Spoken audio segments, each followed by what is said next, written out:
Can you hear each other? Steve, can you hear me?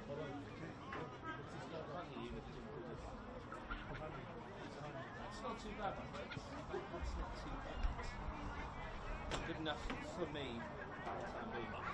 Right for you? He is just for the walkout. So whenever you're ready, Michael, we can start talking about it.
Good afternoon and welcome to Kambah 2 on Old Boys Day in the OPC NPL round 20. We're getting to the pointy end of the season and a big match here this afternoon, specifically for the home team Tuggeranong United. A win today will put them into the top four with one round to go and leave destiny of the finals placing in their own hands.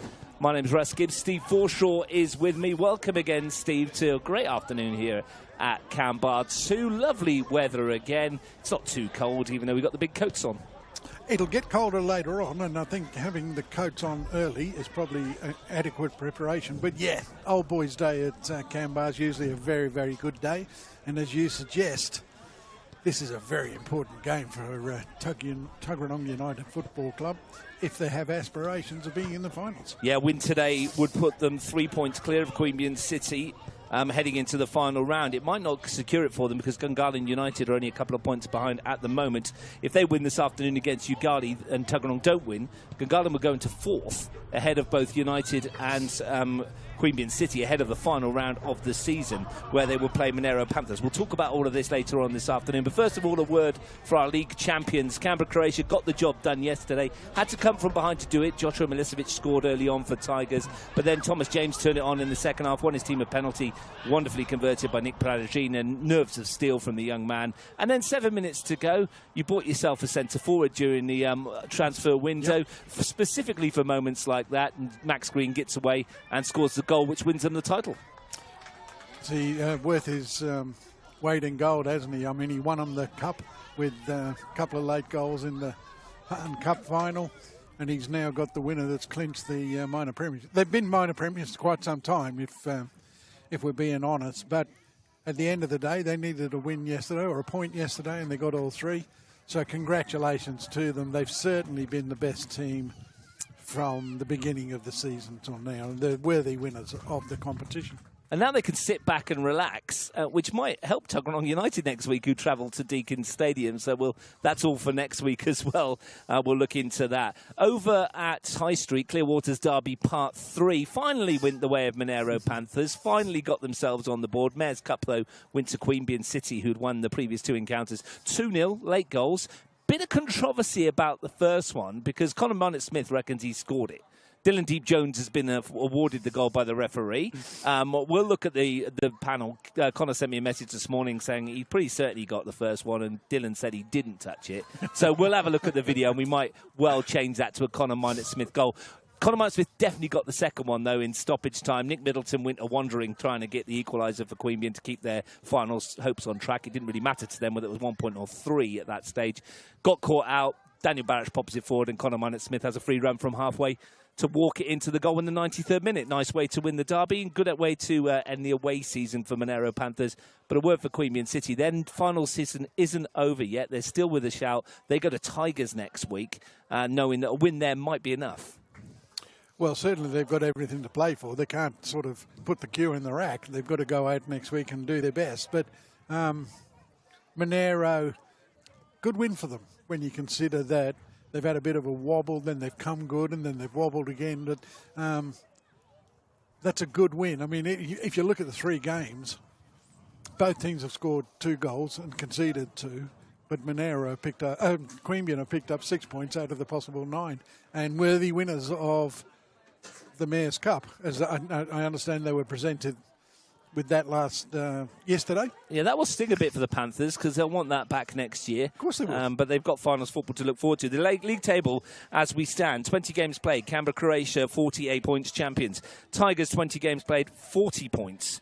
Monero Panthers, 20 games played, 39. They potentially could finish second next week. We'll talk about that in a second. Queanbeyan City, 24 points in 4th, minus 14. Tuggeranong United, 24 points in 5th, minus 16. Gagarin United, 22 points in 6th, minus 20. Haven't done the update from Wednesday, minus 21. So the gap between those 3 is minimal. Then you've got Ugali on 12, O'Connor on 11. The games today, Gungahlin play Ugali. Like I said, a win for them today, coupled with the Tuggeranong United loss here, would put them into 4th. A win for them today, coupled with the Tuggeranong win, would put them into 5th, still in with a shout next week. Next week's fixtures, seeing Tuggeranong travel to Kambah, Croatia. Queanbeyan City travel to Tigers. And Gungahlin United travel to Monero. So no one's really got an easy finish to the season either. So games today critical for both those teams. So the 4th, 5th and 6th are playing the top 1, 2, 3. Yeah, difficult finish to the season. I mean, it could well come down to goal difference. It might well. And what also to take into consideration as well, Steve, is that the top 3, top 1 is set, right? Players on yellow cards, Max Green, Thomas James, 3 yellow cards apiece sitting there. Daniel Kopital already suspended for next week as well. Imagine there will be changes to Kambah, Croatia's starting lineup to protect those players for finals. Same for the Panthers, but also they might, and I say might, they kick off at 5:45 next week. They'll know by then whether Tigers have won their game against Queanbeyan City and whether a win might put them into second. So that might affect their selection process as well. So all of these things to take into consideration. Not to mention that had we got relegation on the cards this year, next week O'Connor travelled to Solamad to play Ugali at the bottom of the table. That would have been a massive game to see who goes down. As it is, pride is on the line, isn't it? Ugali could make that moot if they win today and O'Connor don't, because they would be 4 points clear and it wouldn't matter. But, lots to play for next week. Well, you just don't want to be in that game that's playing for the wooden spoon. You just don't want to be there. But, like you say, pride is on the line. So both teams next week, if everything goes according to plan, we'll be looking to get a victory to make sure they don't finish bottom. So there's still a lot on it, but the top 3 versus the 4th, 5th and 6th, that is really enticing. Tuggeranong can go a long way to putting that beyond doubt today. If they can get 3 points against O'Connor Knights, they would only need a point then to ensure that they were in the league. And the vagaries of the fixture list means that they'll know that before they're playing on Sunday. Everyone playing Saturday. We've talked before about all the games on the last day perhaps playing at the same time.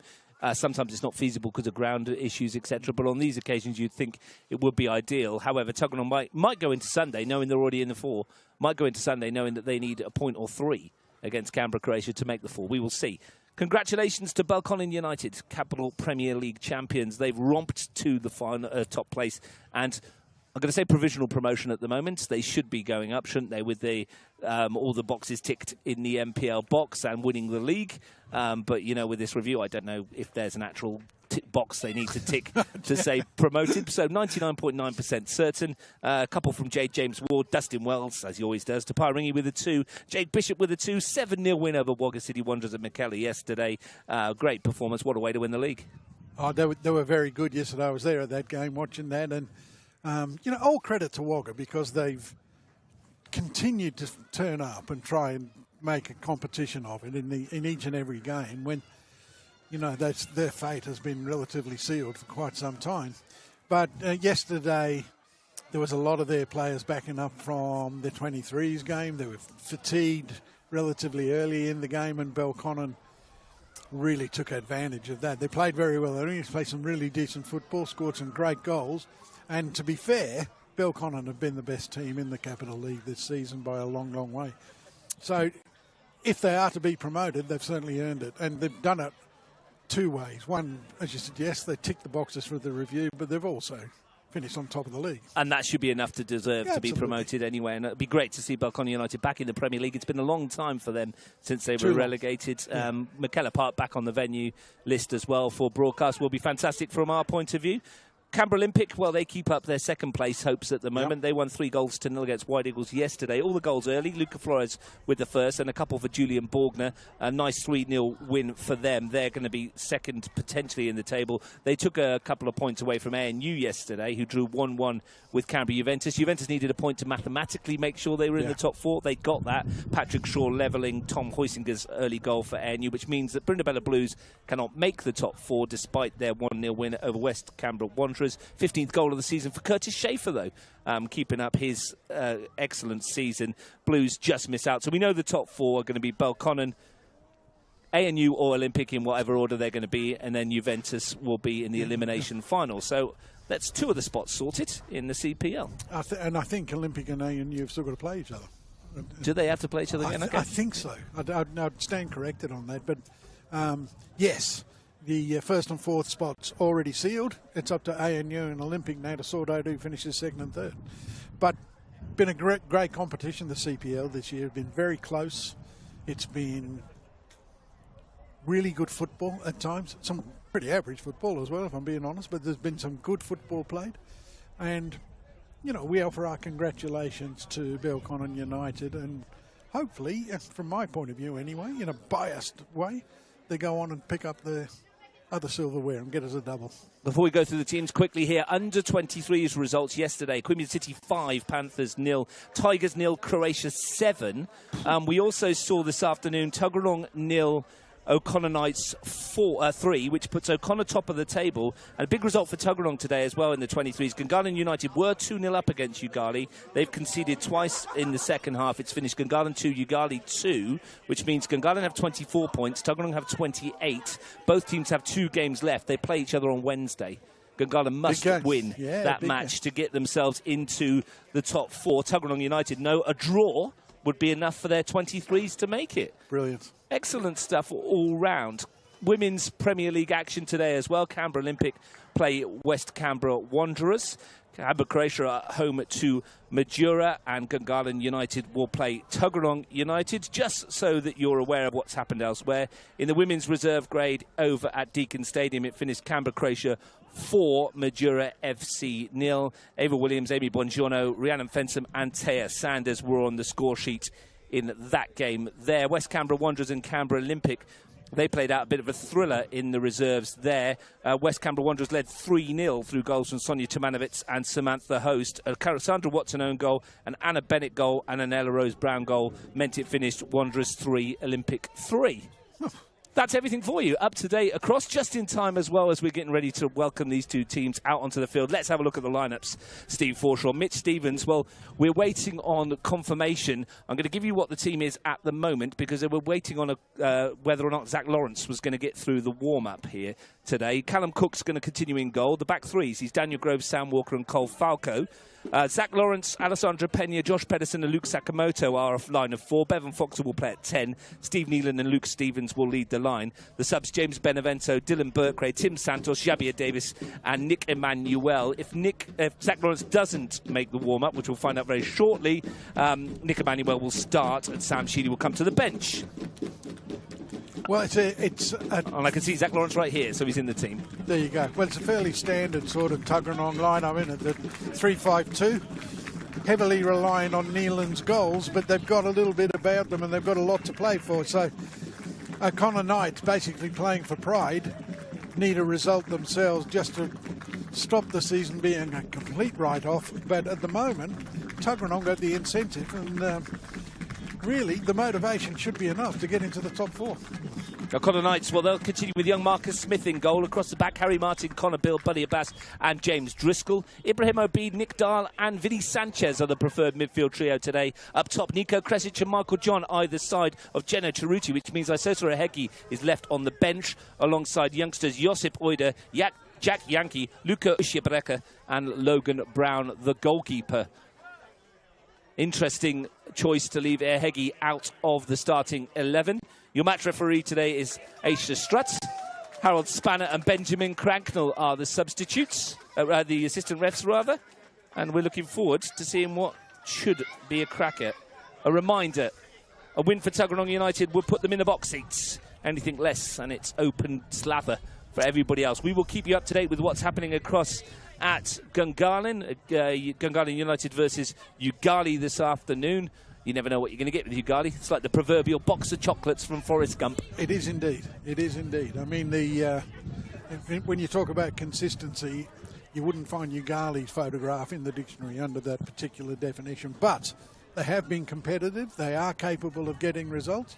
And you know, you look at it. You mentioned Heggy's on the bench. It's a bit of a gamble. We don't know what's happened during the week that might have made that an impossible or any other choice. But young Smith comes back into goal. He's been out for the last couple of weeks, and Brown's been in, as I understand it. Yeah. So Smith gets his chance again to re-establish himself as first-choice goalkeeper. But because I didn't stop my stopwatch yesterday, Steve, I know it was exactly 22 hours and 55 minutes since the second half kicked off over at the AIS. Should have stopped that overnight, probably. Probably. Anyway, as you do. So I'm looking forward to this. I mean, the pitch is not great. We know that. It's Kambah.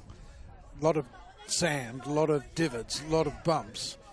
And I'm not sure who that suits the most. You would think that Tuggeranong probably have familiarity on their side.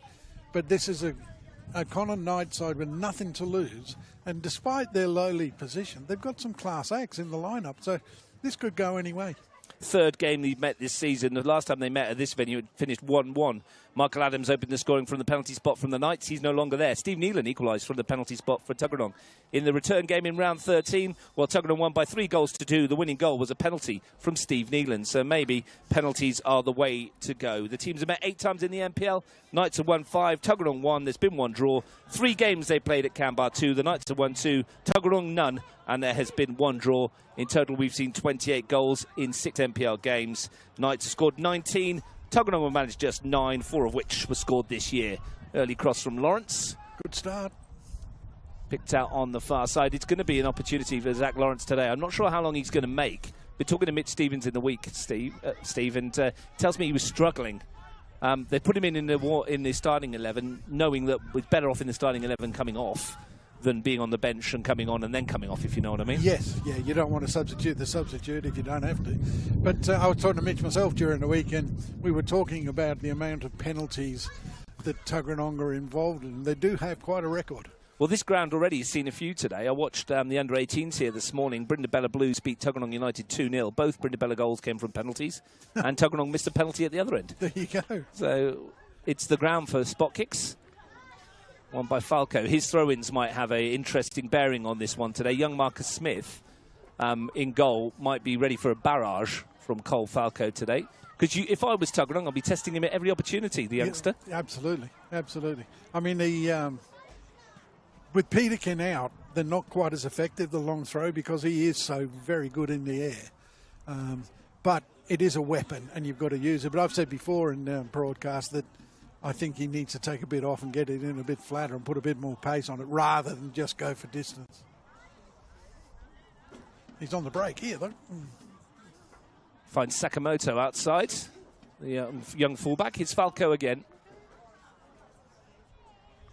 Playing his last couple of games for Tuggeranong United. Daniel Grove is back in the team, and he's left that for Michael John. The keeper's off his line. That's an important block.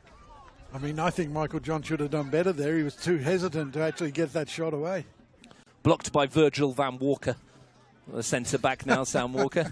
Tells me he's not scored a goal this year, which we know. Very rare for him because he's usually a striker. He's on the dreaded nudie run, Steve. He's got to get himself up top. Well, if they get a penalty, he'd be back. Well, maybe he said, I did ask him about that this morning, but being the team player that he is, he did say Steve Nealon is golden boot chasing. In his own right, the young striker, 14 goals. Daniel Barach leads the way with 17. What a season he's had. Him and Thomas James between them have had great years. Thomas James, as I mentioned yesterday, 35 goal involvements in 15 games this year. 20 assists and 15 goals. Is that including yesterday? That includes yesterday. Doesn't get an assist for yesterday, even though he was brought down for the penalty. Michael John had taken it off of Daniel Grove. Kresic tries to push it forwards. Luke Stevens was the target, and Connor Bill can get that away. Neelan's gone straight on to the last man when they're looking to get him in as early as possible. Groves played exactly that ball towards Neelan up against Buddy Abbas. They'll back his pace against Abbas, but he's been around a while, Buddy Abbas. Strong contender in defence. Yeah, absolutely. Very, very hard to get around, very hard to beat, but does lack that bit of pace when you compare him to Neelan. Jenna Chiruti battling with Sakamoto. Previously of this hunting ground, Jenna Chiruti up through the youth ranks. Played in the first team here, scored 7 goals this season. He's very underrated. He does get very important goals, and it's not as if he's an infrequent visitor to the score sheet. He gets on the score sheet on a regular basis. Did it at Monero when he was there, did it at Tuggeranong, and he's doing it again this year. Yeah, 73 NPL games before today, 23 goals, not a bad return. Well, it's 1 every 3, near enough. Steve Neelan scored 6 in his last 4 games, needs 1 today for 20 in all competitions, including the Cup. And the loss to Tigers last week was Tuggeranong's first defeat in 4 matches, having won 2 and drawn 1 of the previous 3. So they were in good form up to last week, and I think 4-1 potentially flattered Tigers in the end. Definitely worth their win, the Tigers, but maybe not by the 4-1 scoreline. Well, for all the commentary yesterday, the general consensus of opinion was that Tigers were very, very good against Canberra, Croatia. So it's no shame in being beaten by one of the teams that was challenging for the top spot. Here comes the first howitzer of the afternoon from Cole Falco. The first test for young Marcus Smith in goal, with the wind howling out from left to right at the moment. A flat one in towards the keeper, and they've not got there. It's come for Neelan, and he'll be disappointed he didn't get any end of that. Because he's free. It's a free man at the back post. His first touch just let him down a little bit, but that's a lesson to be learned from an O'Connor point of view. Ought to have done better. Might have swung that right boot at it, and then see what came out from that kind of range. Yeah. But there's the first warning sign that it's difficult to contain. Michael John takes it down nicely. He's been in good form recently. 3 goals in his last 4, scored in 3 consecutive games before last weekend's blank, as the Knights were held to a 0-0 draw by Queanbeyan City, or vice versa, depending on how you want to look at it. Well, it was 0-0, whichever way you look at it. Yeah, he's been in good nick. He's another lad that has been around for a while and has been a consistent goal scorer. Perhaps doesn't score as many as he should, but nonetheless an important cog in this particular O'Connor Knights wheel. Sakamoto nods it on for Neelan. Popped away by Bill. Helped on by Kresic. Brought down by Chiruti. Helped on again, Kresic on the overlap. His pace is going to be very handy today. Knocks it back for Harry Martin, who's done well to win that. Perhaps shouldn't have. Delivery's not too bad over the head of Sanchez. Driscoll coming in. Lawrence doing the defensive work. So that wasn't the best piece of defending on the right-hand side, but nonetheless avoided all danger. In towards Chiruti. We've been talking a little bit this season about the under-18s competition as well. Been keeping an eye on the top end of that. Tigers FC 3, Belconnen United 0 yesterday in the under-18s, and in midweek, Gungahlin drew with Madura. So it's still up in the air, that table, isn't it? Well, it is. Unless Belco win on Wednesday in their game in hand. Is that right? No, they play Radford next week. Next week, in the last game of the season. But I understand that Gungahlin may be disputing the 2-2 draw. But it's, to me... Yeah, I understand the lights went out 8 minutes from the end, but I mean, kick-off on time, right? The regulations say if the majority of the games play, the scoreline stays. I really don't see what the dispute is. But we don't make the decisions, unfortunately, Steve. That's the way it is. Yeah. That'll be sorted out anyway. But that's a great competition, those 3. Looking forward to the finals. Will be very much involved, and to pick a winner, Callum Cook. What for a moment. What's he doing? He's channeling his inner James Trafford from last night, I think. Oh, dear. What a mistake that was. I mean, Tottenham almost made the same mistake in the second half. The aura of Andre Onana passing across Manchester. Dear. Poor lad on his home debut. But yeah, so keep an eye on the under-18s. There's been a lot of finals football in Community League over the course of the last couple of days. I've been told by the locals here that the State League 10 team have made the grand final. They'll play Bell West Foxes. They won their semi-final yesterday. The State League 17, though, were 2-0 up in 6 minutes and then conceded 3 in the last quarter of an hour to get beaten 3-2 yesterday. So they missed out. Sounds like a fitness issue. Maybe. I mean, 3 goals to 2 after being 2-0 up. But they miss out on a grand final because there's no prelims down there. It's all 1v4, 2v3 knockout. Yeah, 18s comp, very tight. Our 18s, Belconnon's 18s, I say Harold, but Belconnon's 18s are in the box seat if they can get a result against Radford next week. It's been a really good competition to follow from afar this year. Well, I might just, if I may... It's Cheruti. Good shot.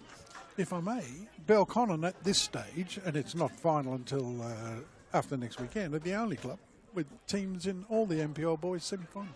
Almost like the pathway's working. Almost like. Up to the first grade as well, because they're there as well. How do the 23s go? Are they? They're in the top 4, but they're doing it the tough way. One more round to go, of course. Yeah. Tuggeranong doing it the tough way at the moment. As we stand, and you know we love an as we stand table, they're on 25 points, so they are in the 4. A point ahead of Queanbeyan City. Yeah, from a Queanbeyan City point of view, all they can do is sit back and watch now after losing the game yesterday against Monero. And just hope that the result goes their way. Young Cameron Brown, the goalkeeper from O'Connor, just sent me a message. He said he's got the flu, which is why he's not on the team sheet this week. He missed out on Wednesday as well. Bit of that going around, isn't there? There is a lot of it going around. So get yourself nice and fit, Cameron. Wrap up warm and watch this one on the TV. See how your team goes. You've done well, the young goalkeepers, all of them from O'Connor this year. Yeah, we'll come back to that in a minute as Stevens comes in. Here comes Marcus Smith to meet him. Ricochets for Luke Stevens. This is a chance for Tuggeranong. Can he find the right ball in? He can't. Good defensive work in the end. Great keeping. Started higher up the pitch, was able to get there and make that initial challenge. Nearly sort of backfired on him, but he's done a remarkable job. I don't know if you know Marty Smith, but Marty Smith is his father, and Marty Smith is the goalkeeping coach at Radford College.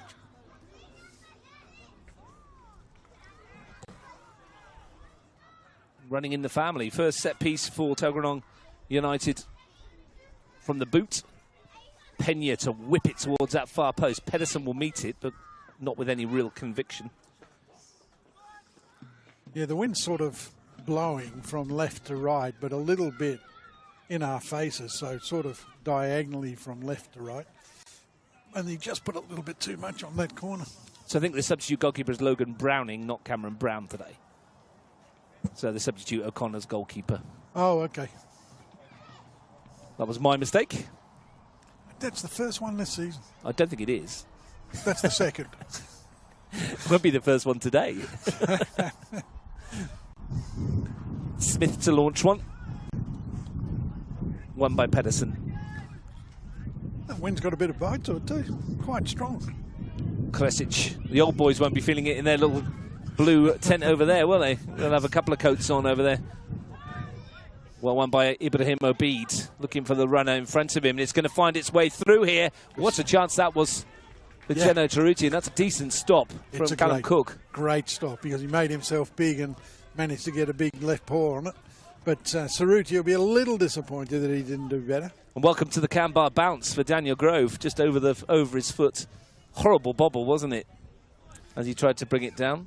Mind you, not a bad attempted pass from Obeid. Just inside the fullback there. Nick Dahl. They've started well here, the Knights. Vinny Sanchez. Cheruti, has he gone too soon? He has. The flag will stay down. Don't kick it away, Geno. I might get away with that one. Shouldn't. He's not on any card problems, Geno Cheruti. Hasn't had one this year. Well, I think Aisha Strat is just telling him there to, excuse me, mind himself. Yeah, I mean, you get a yellow card this early in the game and you do have yellow card trouble because you've got to be extremely careful after that. Well, Mitch Stevens' midfield is being overrun at the moment in these early stages. Yeah. And they're finding some nice runs with Michael John and Geno Cheruti. Yeah, O'Connor have certainly started the better. Whether they can keep it up. I mean, I've seen them play a number of times this season, either live or on the TV. And they've been competitive in a lot of games, but have sort of given a soft goal away and then everything seems to collapse. Cole Falco, again, Tuggeranong load the box, of course they do. Why wouldn't you when this guy can launch it up towards the penalty spot? This is wind assisted too. Here it comes again. In towards Walker. Won by Abbas. Very strong header at the back by him. Foxall. Back for Falco. Rides the challenge of Obeid. Then delivers. Nice looking ball, but no one gambled. And a settler for young Smith in goal. It's certainly a weapon, that throw, and it goes a long, long way. Sakamoto with John. Grove finds Pedersen. Gets away from Sanchez and asks Stevens to chase it, which he will willingly.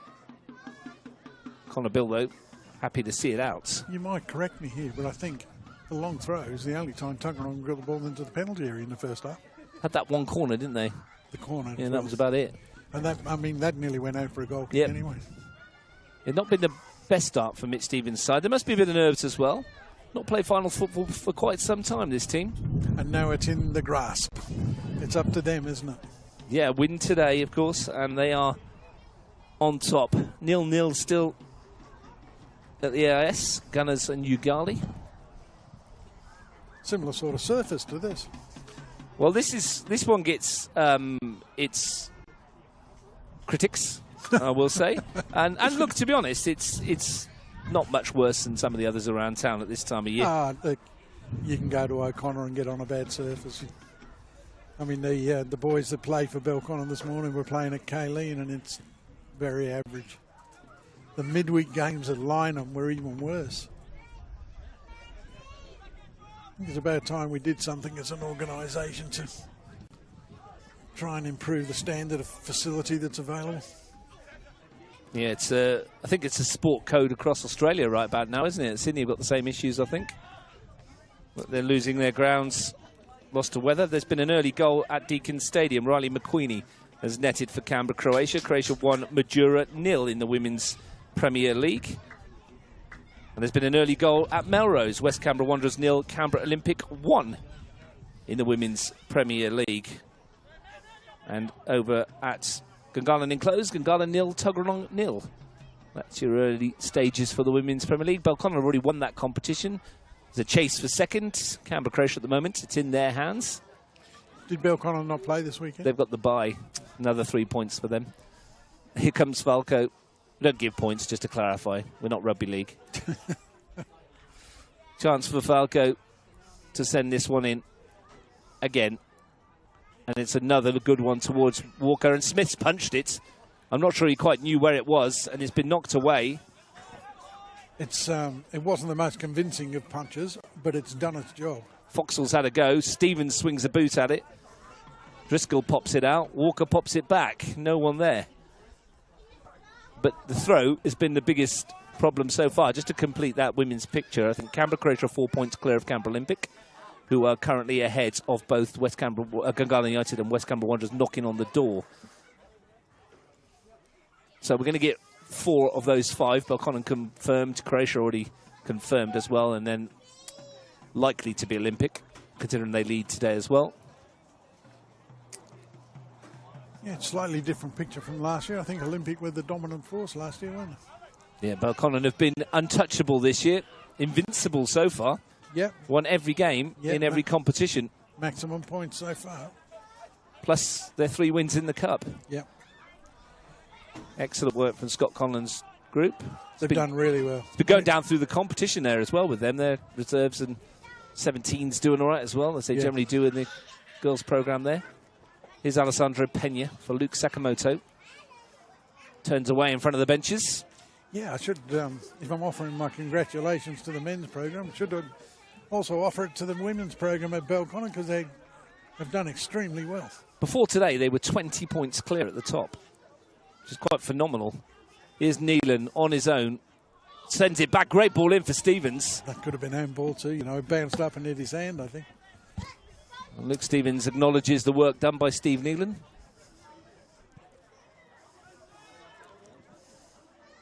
Long ball forwards. Sakamoto. Harry Martin sticks a leg out. Nick Tyther on the bench. Wants a bit more from his team. Well, after a very promising start, Tuggeranong are just slowly easing their way back into this. And as you suggest, that throw is something that's a weapon. And they're not quite taking advantage of it yet, but it's only a matter of time, I think, that something comes from that. Connor Knights, like I say, started really well, but they're just starting to backpedal a bit. Walker with a free kick to loft it dangerously in towards Falco. Abbas was there as well. What's the upshot of this? It's a corner. The ball's deep into the penalty area, and I think some of the O'Connor Knights boys will be looking at Smith and saying, maybe you should have come for that. It's hard for a young goalkeeper, isn't it, in this kind of situation? He's going to have to work again here. Alessandro Pena will take this corner kick. Tuggeranong flooding the 6-yard box, trying to put as much pressure on the goalkeeper as they can. And again, Pena's overhit that. Yeah, that's poor.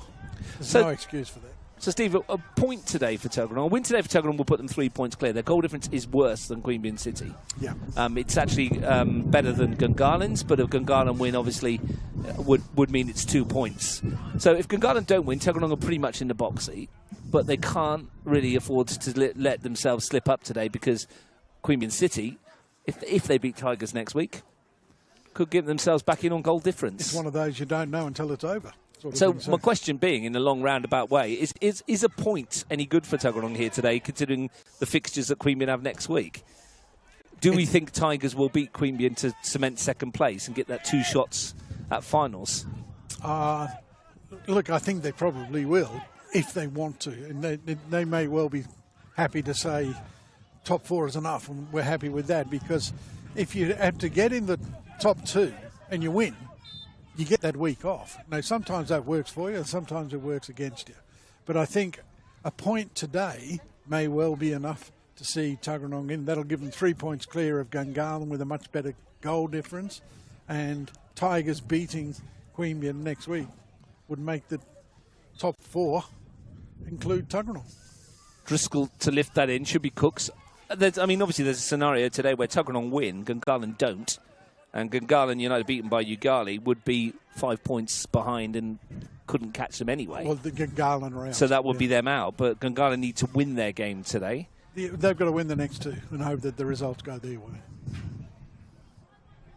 There is a world in which Gungahlon win today, and that's enough, assuming that all top 3 sides beat the 3 sides below them. And Tuggeranong don't win today. Yeah. Or don't get a point even today. Absolutely. So there is multiple calculations around and things happening, and a goal everywhere will change that, of course. And we will keep you across both games. I can see on my little monitor here what's going on over at the AIS as well. Thanks to Michael. The permutations are just about endless. Yeah, outstanding stuff, isn't it? I mean, look, from a neutral perspective, this is what we want. Of course it is. From the last rounds of the season. I mean, if you're from a Tuggeranong perspective today, you'd be hoping for a nice, comfortable home win. O'Connor Knights, pride to play for as well, the fallen cup winners from last year. It's just too good a squad to be in the position they are. They're a very, very decent outfit on paper. Unfortunately, it's played on grass, as they say. But I was talking to someone today about O'Connor Knights and Ugali's situation, and next week they'll probably be playing for the Wooden Spoon. But again, there's another argument to be made that before the review, both of them might not have been in this situation had they not performed as poorly as this since the review came out. Ugali's form's fallen off a cliff, other than the win over Canberra, Croatia, and that might be to do with the fact that they won't be here next year as well. But I mean, it's just from a neutral perspective, as I say, very interesting to see everything that's going on. I think it would be naive to suggest that the review hasn't had some impact. It's just very hard to keep a group of players motivated when they know that no matter what they do, they could have won it and still been kicked out. And this is football, though, isn't it, right? At the end of the day, someone finishes top, someone finishes bottom. It's just the way it works. Yeah, that's right. Usually it's Leeds at the bottom. It will be if they keep up what they were doing last Michael John over the top. I think he's offside again. Flag has gone up. This won't matter. Tidy finish from Michael John against his old team. Yeah, Leeds United coming second to Arsenal yesterday. Yeah, well, Daylight was second. Still got 3 points on the board already, haven't you? Which is more than Manchester United so far. And you've got to fancy Fulham against Man U. Well, look, I mean, I'd fancy Tuggeranong against Man United right now as well. Are they playing without a goalkeeper again tomorrow morning? Probably, but they are going to play with a centre forward, which will make a change. Who's playing centre forward? Benjamin Šeško, my friend. Who? The Slovenian superstar, 6'5" of him. What's that, about £10 million an inch? I don't think they pay by height, do they? £64 million for a six. Oh, well, he's 64.5 million, and he's 6'5", so it's about £1 million a foot per cent. Is it foot? No, inch. Yeah, you are right. It's inch. 6'5". 6 foot. Yeah, it's yeah, foot. so inches. So, no, so it's 10 million. It's 10 million a foot. £1 million an inch. Yeah. Which conversations that we have here anyway. Josh Pedersen to send one forward. Stevens on the overlap. 2 to hit in the middle. Bevan Foxall's there. Couldn't quite guide his header. No, good run though from midfield. He's had quite a good season, Foxall. Done really well. He's been, not the first player from Tuggeranong that's grabbed the attention, but he's certainly done very, very well.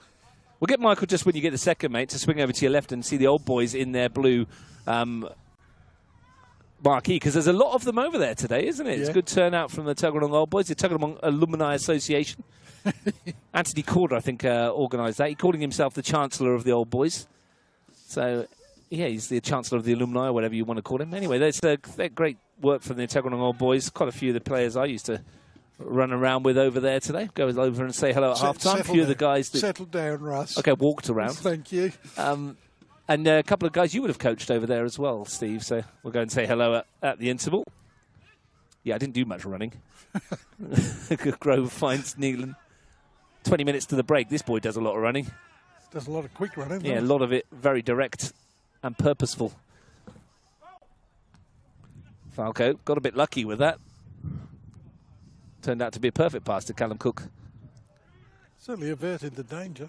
Stevens has got a flick on it. Lawrence, you can see he's not running 100% there, Zach Lawrence. No, he's certainly struggling. Very much within himself. Do we know what sort of injury he had? I think it was something to do with his hamstring that was slightly tight. Yeah, well, that's what it looked like. He certainly didn't get into top gear. So that or a quad, one of those two, that makes you... Muscular, anyway. Muscular. I mean, again, we're talking about running injuries and... Yeah, what would me and you know about exactly. Never pulled a hamstring because we never ran quick enough. That was the problem. They're probably there somewhere, surely. Sakamoto brings it down. Breaks for Bevan Foxall. Sends it towards Stevens, who's going to make life uncomfortable for Connor Bill. So much so. Clean sheet against Queanbeyan last week was only the second the Knights had managed in 2025. The first was also against City in round 2. Knights now haven't won in 10 matches after losing in midweek. It's an incredible fall from grace for a team that was setting the standard for the last couple of seasons. Well, I'll tell you what, though, Steve. I mean, Tuggeranong, out of their last 5 games, have won 2 and drawn 1. The 2 games they've actually lost, they've conceded 11 goals in those 2 matches. They put ship 7 against Kambah, Croatia in round 15 and 4 last time out against the Tigers. So when they've lost in the last few weeks, they've lost well. Yeah, I guess from Mitch Stevens' point of view, he'll be looking at that and going, we're really competitive outside the top 4. The top couple in the top 4 are just a little bit too good for us. But how cross would you be if they lost out on goal difference, having lost 7-1 away? Stevens in towards Neelan, heads it towards goal. That will be, if that is the crux of the matter at the end of it, that one hammering by Kambah, Croatia. I mean, they were 3-0 down after about 30 seconds, weren't they, in that game? Yeah, it didn't start well. Didn't get much better. Obeid. Driscoll comes off the shins of Lawrence. I'm not sure how much Zach Lawrence is going to last of this. Pena, here he goes.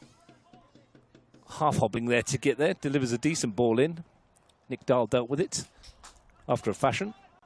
James Driscoll dealt with it far more emphatically. Am I right in thinking that those 2 heavy losses were at the AIS? Were they both at the AIS? They lost because they lost at home to Croatia at the AIS, yeah.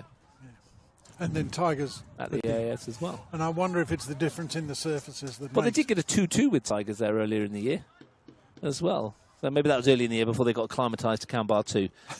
Cole Falco with the throw again to come in. Not for the first time this afternoon. Won't be the last either. And the surface won't be impacted by this. Shouldn't. Can he drop this right on Smith and make life difficult for the goalkeeper? That's where it's going. It's huge towards the far post. It's too big. Comes to Walker, who's hooked it back in. No one challenging Smith. Flatter and shorter, perhaps. That's what I'm suggesting.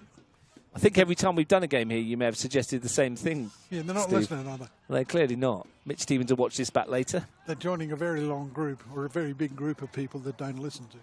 That includes your other half. Oh, absolutely. Google. I've got a few of them. A couple of kids that don't listen to me either.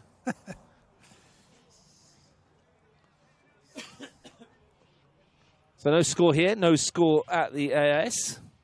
Half an hour in. Charuti, he's had the best chance of the game. Half an hour gone at Gungahlin in closing the women's. It's 0-0 Gungahlin Tuggeranong. Tuggeranong's women doing a decent job there at the moment. They'll be very happy with that. Canberra Croatia 1-0 up, still on Madura as I mentioned.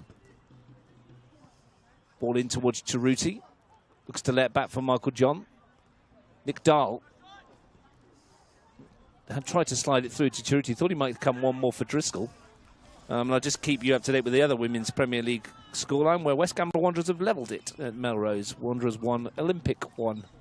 That was actually pretty good defending by Tuggeranong. They forced them across the park and eventually were able to negate the danger. Pedersen. Falco. Sakamoto's got a fair bit of space here to launch something for United. Pedersen again. Angle ball is a good one. Foxall's got on the end of it. Neelan was stud away. It's still alive with Lawrence. Back for Stevens. Comes for Neelan. Scuffs it goalwards. Second bite. It was a horrible bounce on him. And he could look at the surface because that might have come to the Knights' rescue. Certainly didn't help him, but I still think he might have done a little better. Certainly in the first instance, he had a golden opportunity to make a better connection and didn't, and then got the rebound and still couldn't get it on target. Yes, bad bounce, but I thought he might have done a little bit better. But that's probably Tuggeranong's best opening of the half. It's probably a testament to the quality of the season that he's had, Steve. That you expect him to tuck that kind of chance away. Did score something rather similar a couple of weeks ago, didn't he, at the other end? Yeah. With a first-time ball that he swept into the bottom corner. Yeah, I think he's good enough to have done better with that one. And Lawrence, even though he's struggling, has put in a couple of really nice balls. You can see that strapping on that left leg, the upper quad. Yeah. As Abbas sends it towards John. Yeah, he's definitely not 100%, but he has knocked in a couple of decent balls. Grove picked off by Abbas. Charuti beats Grove in the air. Walker beats John. Pena sends it forward. Foxall up against Connor Bill. He's had a look to see what's around him and done exceptionally well. Had a very good season last year, didn't he, Connor Bill? But he's not quite hit the same heights this year. Off on a run here to find Charuti. Did well. Harry Martin into the attack as well. Looking for the run of Nick Dahl, who's vacated his midfield position for the moment. Josh Pedersen. Falco. Pedersen again. Ambitious. You could see what he was looking for. Yeah. I think he was trying to get Lawrence in, but that was a very ambitious. Oh, that's good. Charuti almost found Driscoll. Really good stretch from Daniel Grove. Corner for the Knights. Good bit of football. Nice bit of penetration there. Almost paid off. Come into the game, haven't they? O'Connor? Well, they started really well. I thought they had the better of the two teams in the early part of the half, but Tuggeranong have ground away and got themselves into it. But this is a resurgent O'Connor Knights as we come towards the bottom end of the first half. I'll take this corner and I'll tell you a little story that you'll appreciate in a moment, Steve, regarding Old Boys Day. Here's Michael John with the corner kick. Plenty of Knights to hit. Can he whip it into the danger area? He can. He's met by Sakamoto. Comes out as far as Obeid, who's lofted it back, and Abbas is onside here. Buddy Abbas, well, brought it down. He's only ever scored one Premier League goal, Buddy Abbas, in 116 games. That was a glorious chance. It was, but you can see why he's only scored once. And then the ball's out of play here. I'm going to tell you the story. I was talking to one of the old boys today, and he was mentioning the Australia Cup, South Hobart match in the round of 32, which we won on penalties. And I said we, because it was me and you at the time as the coaching staff. You were the head coach, and I was assistant there. And apparently he's still got the penalty list of the list of penalty takers that I wrote down after we had that conversation, you know, and we wrote the list down in the hotel. And we looked at it, crossed the lines out. The actual piece of paper, he's still got it in his collection at home that I gave him apparently after the game. And he says it's in there somewhere amongst all this stuff, the original list of penalty takers. Yes, I know there was some conversations amongst the group at the time the penalties were being taken, because Harry wanted to take one earlier in the piece, and he ended up, of course, sticking away the decisive one. Distinctly remember the conversation with the group. And you ask him for my input and tell them to keep it on the floor, because the goalkeeper was a rather big lad. He was. And to keep it on the ground and make him dive. Yeah. And then Ethan Munster's back to one. Onto the 6 mile over off the bar, didn't he? He hit the crossbar. Yeah. It almost bounced into the goal at the other end. Absolutely. Smashed it. Anyway, Daniel Grove plays it forward. Steve Nealon, he would have tucked a penalty away that night, surely. And Grove's caught Obeid. Steve Nealon would have been about 5, wouldn't he? If that. If that, yeah. What was it, 2013? What are we now, 2025, 12? Yeah, been 6 years old, something like that, 5, 6 years old. I'd still have backed him to score. Yeah. Well, Harry Pettit never got many, did he? Tucked his away. He took that one really well. But yeah, nice to know that memorabilia is around. There's been a goal at the AIS, and it's gone to Ugali. Wow. Gungahlin United 0, Ugali 1, and that has huge ramifications. It does indeed.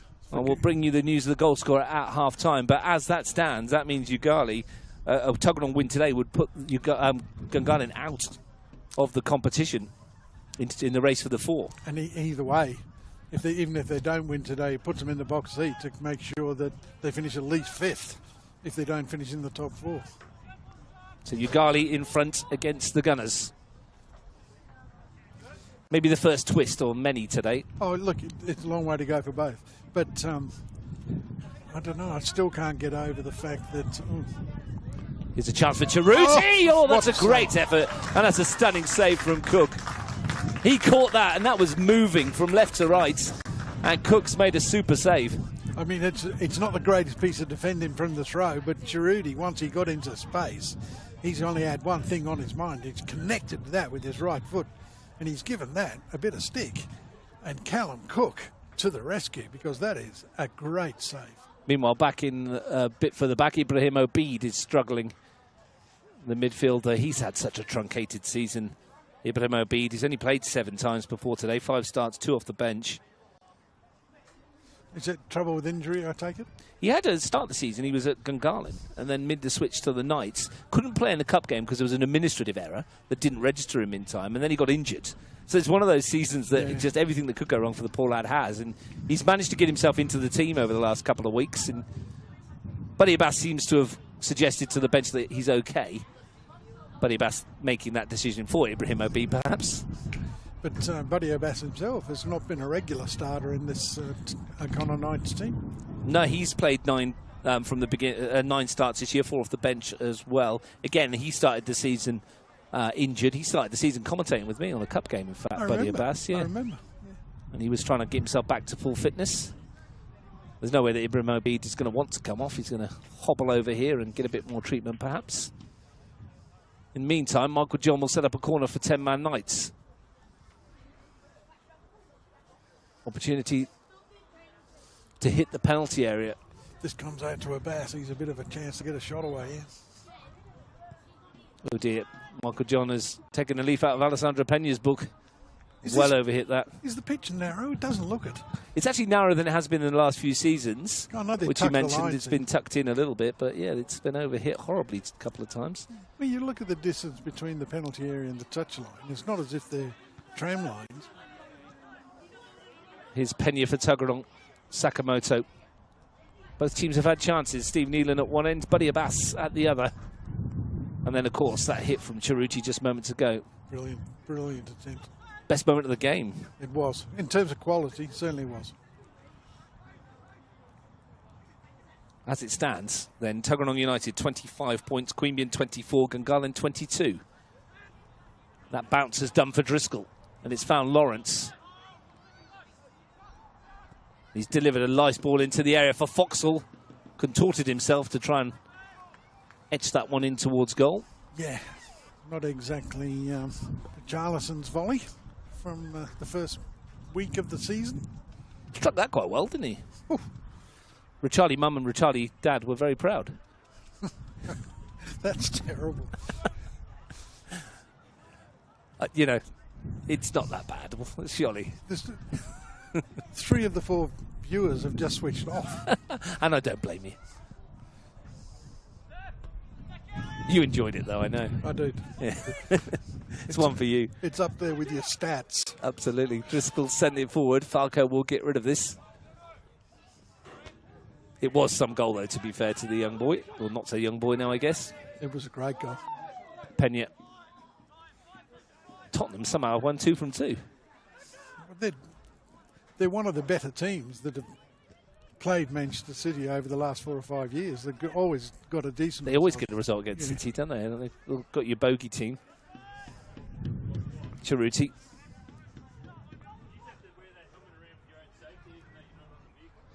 Here comes Nick Dahl to slide it through. Michael John's onside here. Real chance for Michael John, and he's taken it. And they've carved open Tuggeranong United 5 minutes before the interval, and that's a goal. Cat meet pigeons again. 1-0 Knights. It's just an incredibly topsy-turvy season. I mean, that has gone straight through the middle. Good quality passing, great movement, but Tuggeranong playing with 3 at the back, you would think, are able to box up the middle, but that's sliced through there like they weren't there. Really good finish, and you can't say that they don't deserve it. I mean, it's been relatively even, but O'Connor Knights have taken the one chance that presented itself. Got to be happy with that. And you can hear the roar from High Street Queanbeyan. You can. The City and Gungahlin United, for that matter, will be pleased that that's gone in. Work to do for Tuggeranong United in front of their home crowd. And Michael John scores his 4th goal in the last 5 games. Good form. The man you want in that position at this very moment in time. Yeah, it must have been close to offside, but he obviously timed his run to perfection. That's 3 or 4 times they've carved them open and got caught offside, and at that time the line didn't work. Here they come again. John finds Driscoll to send it across. Comes out as far as Obeid, who's joined us again. It's a tough one for Nick Dahl. I mean, it's, yeah, not the best execution from Obeid.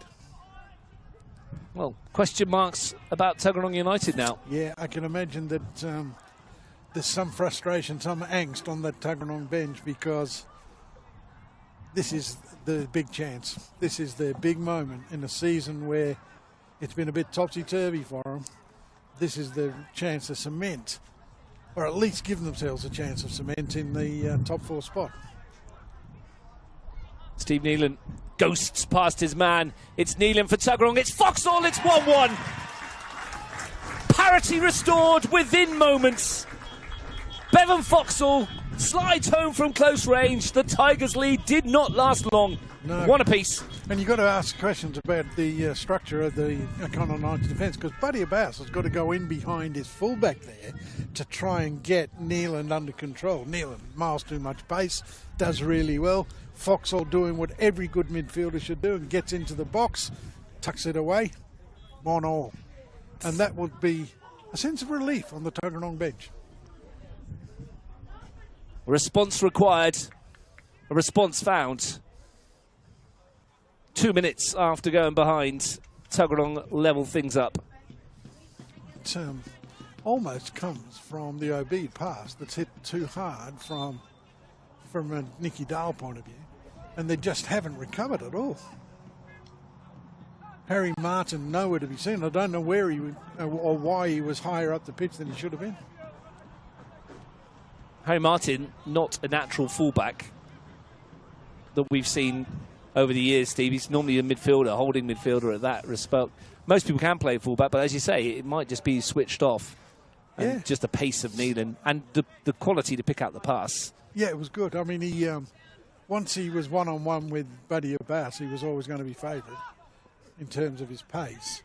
But where Martin was is a question. Here's Foxall again from Sakamoto. Couldn't take it in his stride. Suddenly momentum shifted again the other way. Connor Bill off on a rampage, runs into Alessandro Pena. Bill again. Martin. So back to where we were. Tuggeranong United, 25 points. Gungahlin, 24. Tuggeranong Queanbeyan, 24. Gungahlin, 22. Neelan's touch. Had it been better, there were a chance. Again, long throw, really effective. You said there might be a sense of relief from Mitch Stevens on the bench over there as well. The response was quick. Yeah. Often what you need when you're chasing points. Get yourself back into the game. Here goes Obeid again, almost got Michael John in once more. That Tuggeranong back three is looking very porous at the moment. It is, and I think it's just that they're losing the battle in midfield. And I mean, they're playing with a 3-5-2. That should, when it's going forward, they're getting two wide guys forward from midfield, and they're getting the two wide guys to play as wing backs when they're defended. But the three in midfield should be able to cope with an O'Connor Knights that's playing as a standard three. Stevens took up half the ground with his pass rather than connecting with the ball. He did. Martin to send it forward.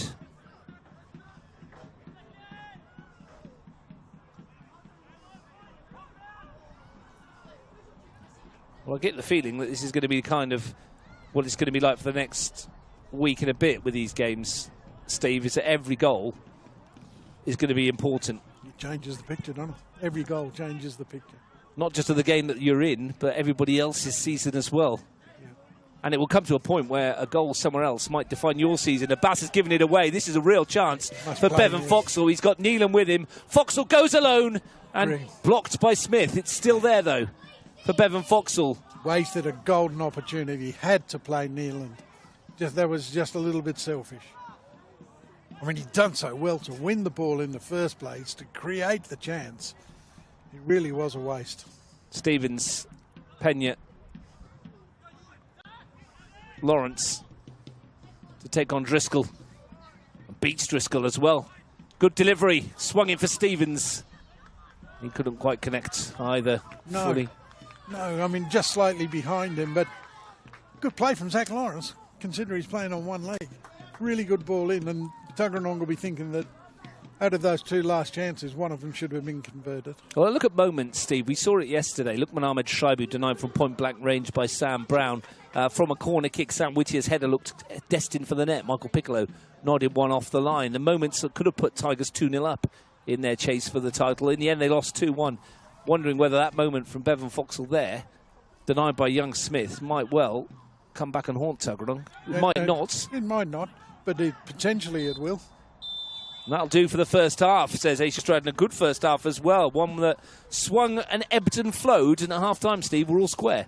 Yeah, we're exactly where we were when we started, except we've seen a couple of goals. The frustration from Tuggeranong means that the half-time talk might have been a lot more comfortable had Foxall done better with the chance that they created towards the end. But yeah, a relatively even first half where both teams had periods of domination. Both teams have scored a couple of good goals, or a good goal each. Go again in the second half and see what we can sort out for the final four. Michael John put the Knights ahead 5 minutes before half-time. Bevan Foxall made it one apiece a couple of minutes later.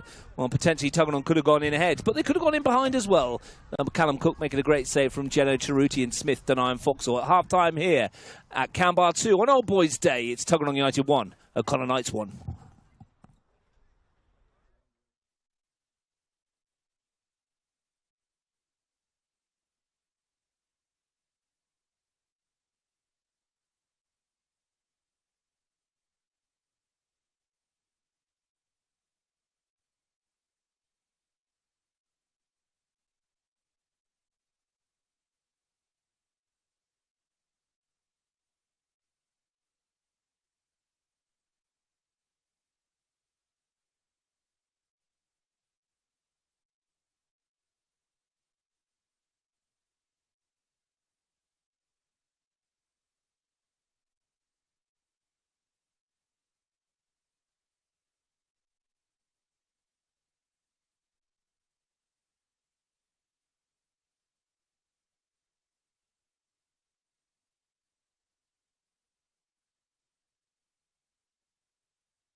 Welcome back to Kambah 2. We're at half-time. It's 1-1 between Tuggeranong United and O'Connor Knights. I'm Russ Gibbs. Steve Forshaw is with me still, although he's not yet put on his headphone for the second half. Latest news from across the grounds at half-time.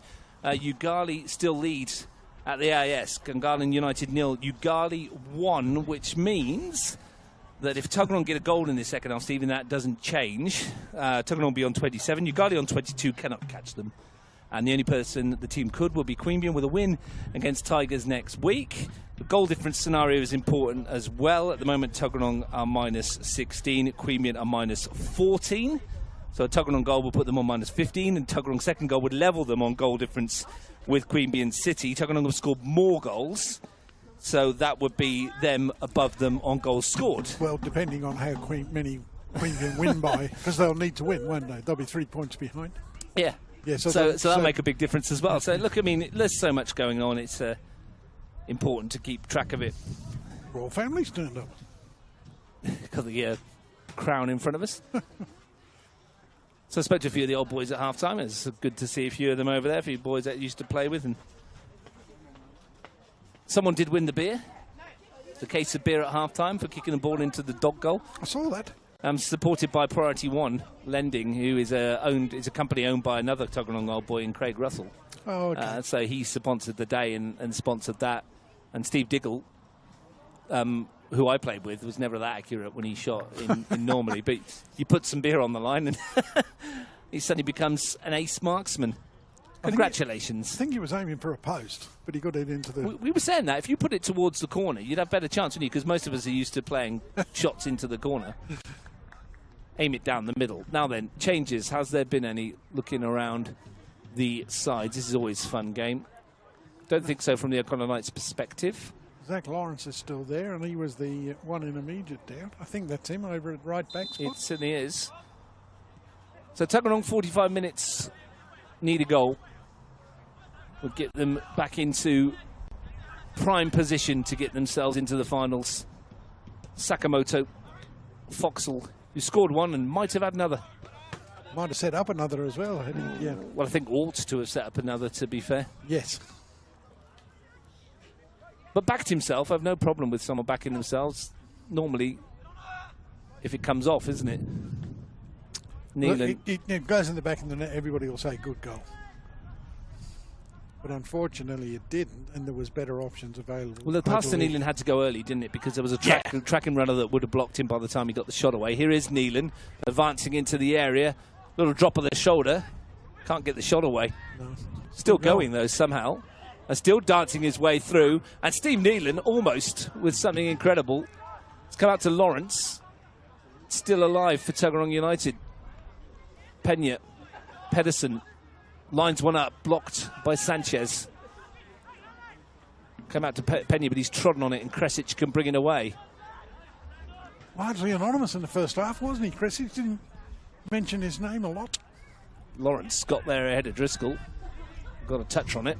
Steve Neelan, it just wouldn't open up for him.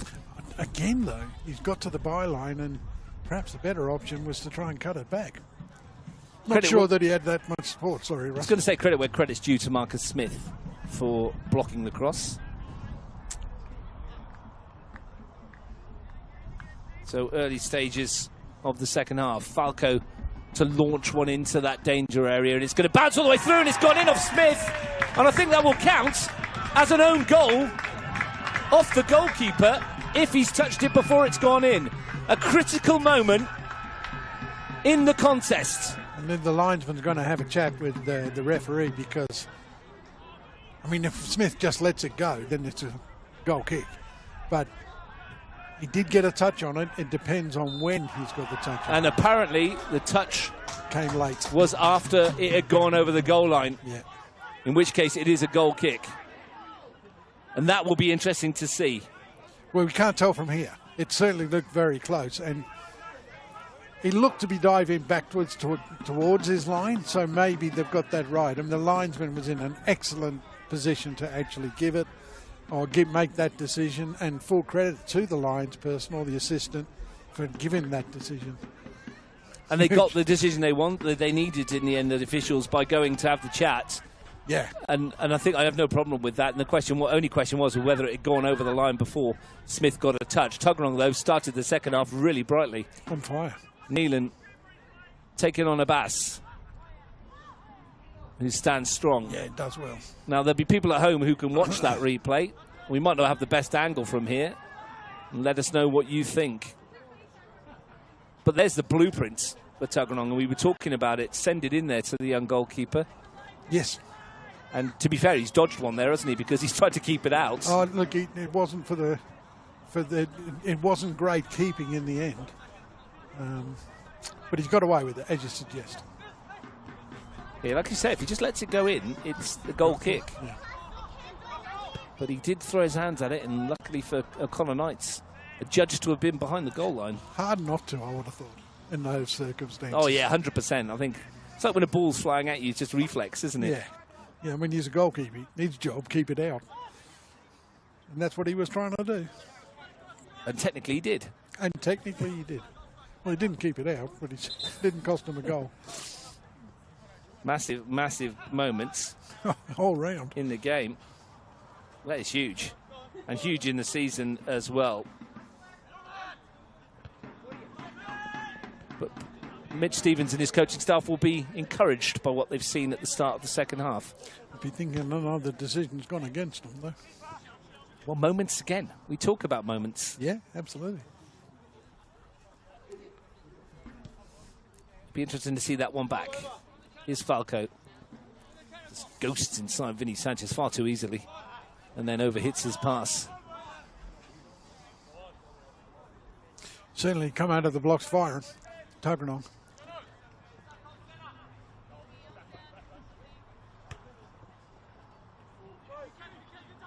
5 minutes into the second half over at Gungahlin Enclosed. Gungahlin United 1, Tuggeranong United 0 in the Women's Premier League. At Deakin Stadium, Canberra, Croatia lead Madura by 2-0 in that one. And over at Melrose Synthetic, 6 minutes into the second half, West Canberra Wanderers 1, Canberra Olympic 2. Canberra Olympic restored their lead.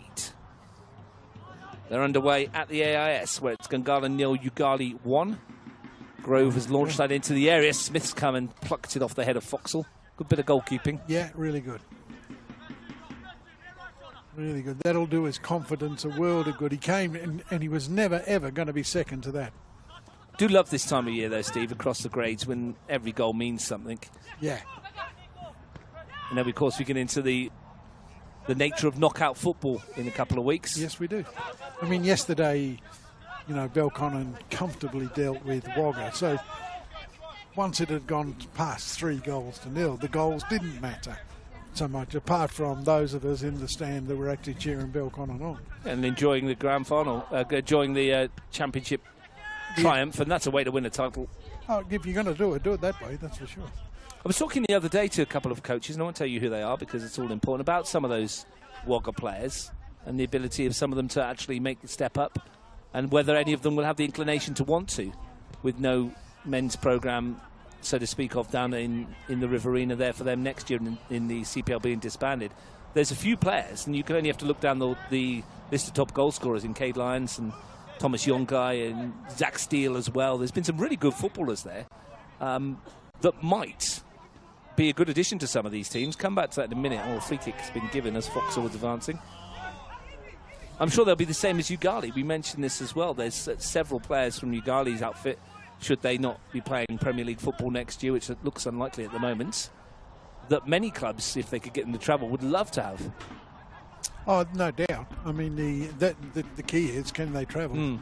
I mean, it's very, very hard to expect somebody to be travelling from Griffith in particular 3 times a week, 4 times a week, depending on how many times you train. Yeah, maybe some of the younger ones. What usually happens with the Wagga and the Griffith boys is they end up going to university, don't they? Kresic. Here's Michael John. That's a great chance. And it might have hit the same bobble that got Steve Neelan in the first half. It certainly contributed to the miss. But, look, if somebody moved from Griffith, and there are some good players, Griffith and Wagga, if they are moving to Canberra, then I'm sure there'll be a lot of clubs interested in. Luke Stevens did that exact thing, didn't he, from Wagga? There are queue clubs queuing up. Queue clubs queuing? You know what I mean.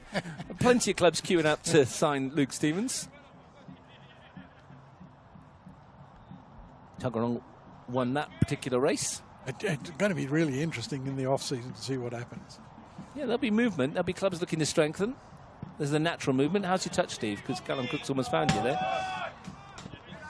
That's not the best goal kick I've ever seen in my life. Good throw from Harry Martin, though. They're going to get a corner out of this. Yeah, they have. It's come off Cole Falco. Michael John thought about swinging it into the box and then decided that the set piece was the better option. And having been on the back foot for most of the first 9 minutes of the second half, here's a chance for O'Connor Knights to assert themselves. How often does it happen? One team comes out, dominates, and then concedes. Kresic to swing it in. Oh, and that was a chance. I do not know who that came off in the end.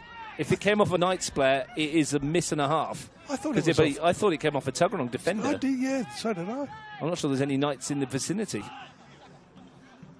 I think the Knights are confused as to what's gone on there. I thought it might have come off of Walker.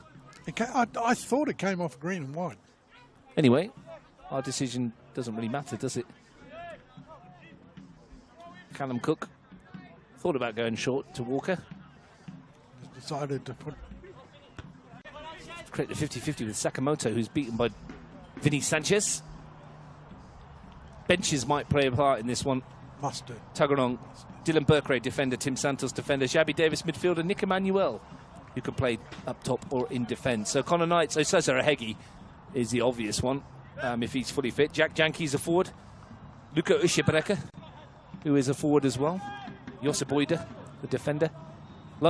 A young Ushibreka might be a name that's familiar to you, Steve. His father was a goal scorer of some repute. He certainly was. Wouldn't go many weekends without that name on the score sheet for Canberra, Croatia. No, he was a very good footballer. That's bounced over Obeid. Stevens has helped it on. Foxall shovels it into the path of Lawrence, who's looking for Neelan. They've all missed it in the middle. And Harry Martin will tidy up. Off of Foxall. Sanchez, nice touch. There's a lot of those boys that are coming through now. Jack Yankee as well. John Yankee related to him, as I think. John Paul Yankee. Yep, I believe so, yeah. Yeah. He was another good player. Yeah, absolutely. Very famous names around. Here's Falco. Yeah. The last one caused angst. What's this one going to cause? It's got a bit of a floater on it. It's causing problems. That's a super save. A wonderful save. Foxall won the header, and Marcus Smith pulls one out of the top drawer. Well, if he was slightly at fault for the goal that was disallowed, he certainly made up for it there.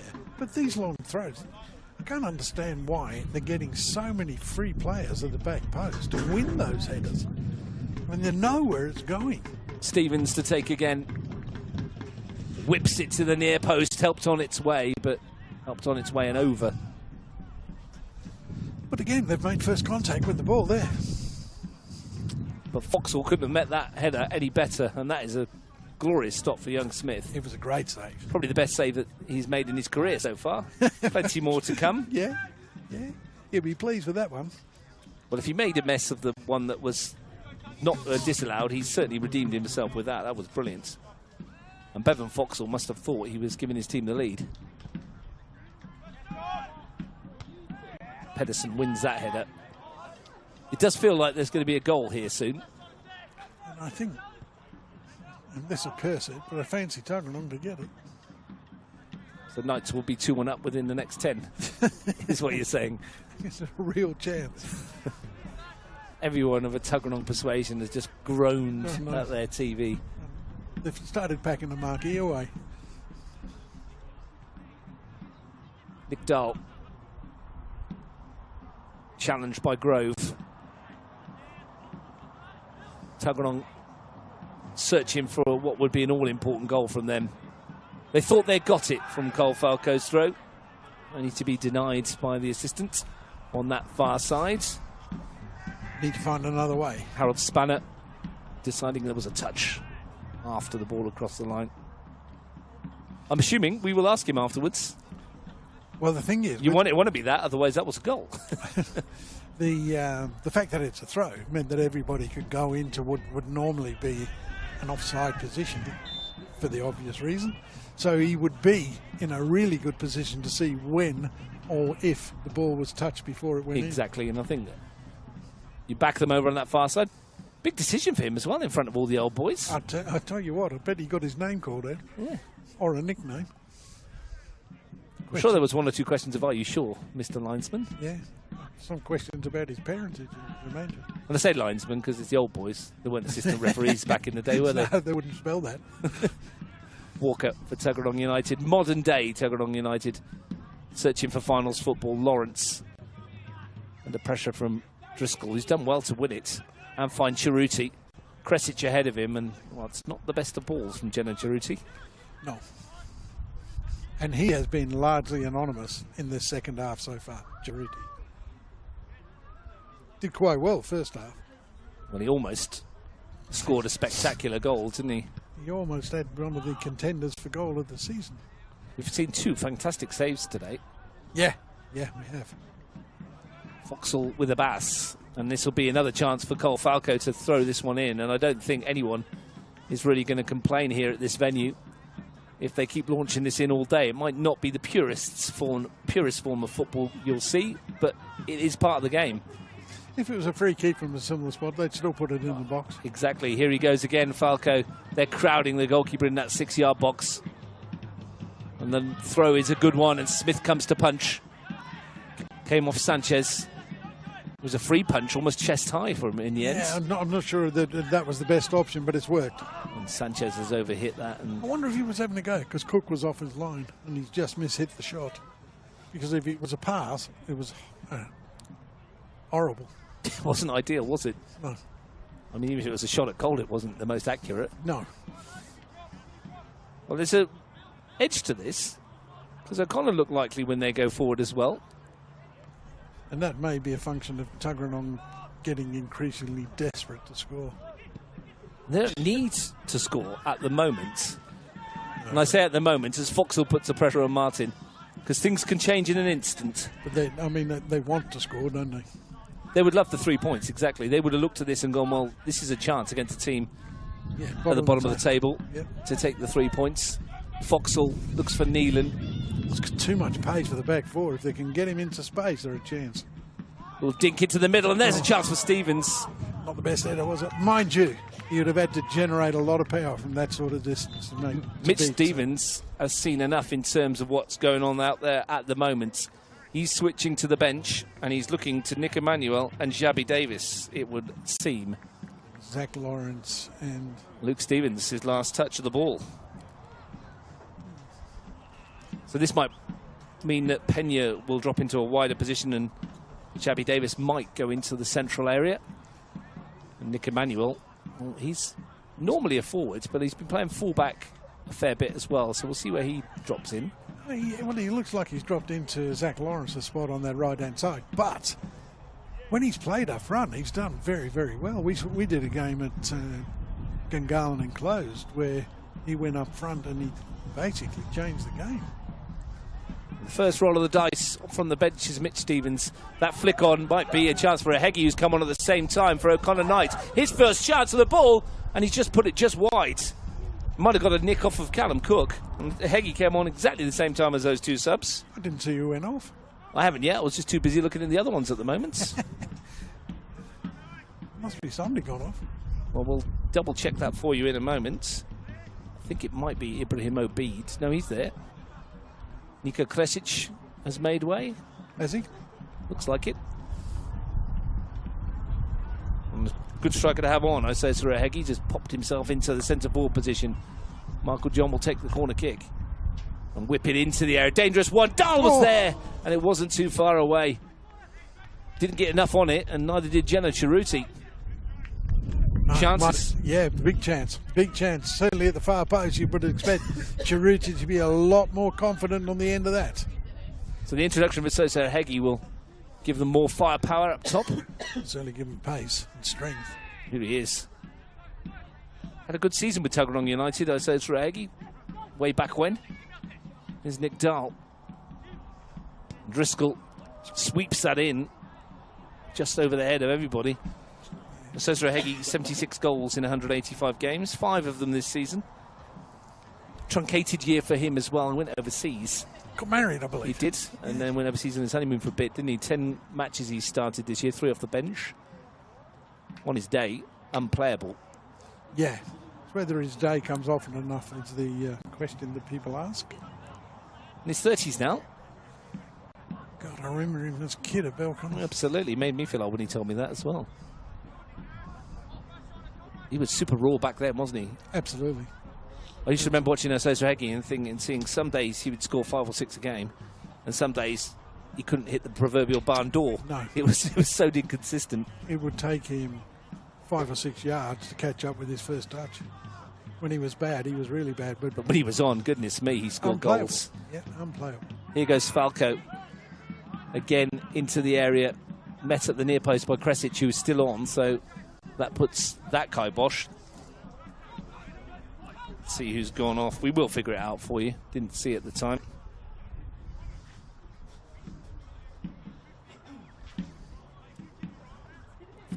My guess now is Harry Martin from fullback. Yeah, I think you're right. Although I'm not. Because that's where Kresic has gone, into that position. I'm not guessing anymore. No, it is Harry Martin. Confidently suggest that. Foxall to chase it. Nealon's have got quick enough to get there.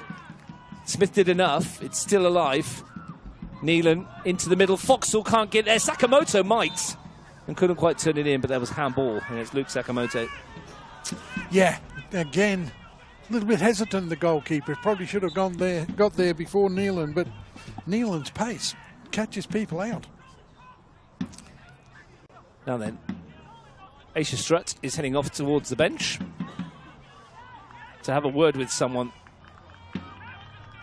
There's an injury down there, isn't there? I can see who it is. Is it Jenna Cerruti right in front of the bench? Yeah. I think he might be off the field, or she's telling him to get off the field. I can't quite see. Yeah, she's moving him off. Yeah, just rolling him off the field. He's getting the Bronx cheer from the old boys.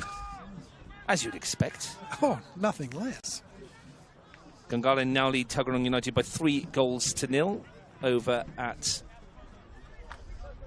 Gungahlin enclosed oval. At Deakin Stadium, Canberra Croatia 3, Madura 0. The Women's Premier League. No surprises there, Russ. And Wanderers 1, Olympic 2. So that's what we'd expect so far in the Women's Premier League. What we might not expect, Gungahlin 0, Ugali 1. Nealon over the top again. Still the score at AIS. Still the score that benefits Queanbeyan City and Tuggeranong United the most at the moment. There's no doubt about it. Ugali are the team that you look at and go, what's happening with them next? What are they going to do next? It can go at home and get thrashed, come to Canberra, beat Canberra Croatia, beat Gungahlin. They're very, very hard to predict. Yeah, very difficult football team to play against. Yeah. Pedersen, Sakamoto. Much better sides, like most are, when they're ahead. When they've got something to hang on to. Yeah, when they're chasing a game like most teams, as I say, they might leave themselves open. Pedersen, Pena. Foxall can't turn. Abid can bring it away. Foxall back with him. Did enough to put him off. Walker, Emmanuel's first involvement. Daniel Grove. Had long spells out this year with injury himself. Looking for Foxall. High foot against Buddy Abbas. No, for Buddy Abbas. Against Buddy Abbas by Bevan Foxall. Yes, that's it. that's what I was alluding to. I'm with you. Buddy Abbas ducking is the suggestion for Bevan Foxall, but looked like a high foot from here.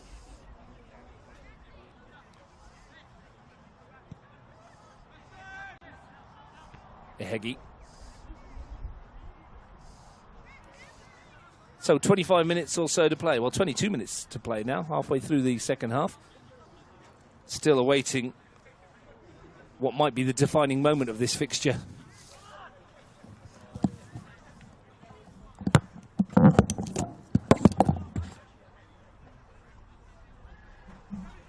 The flight solo for 5 minutes.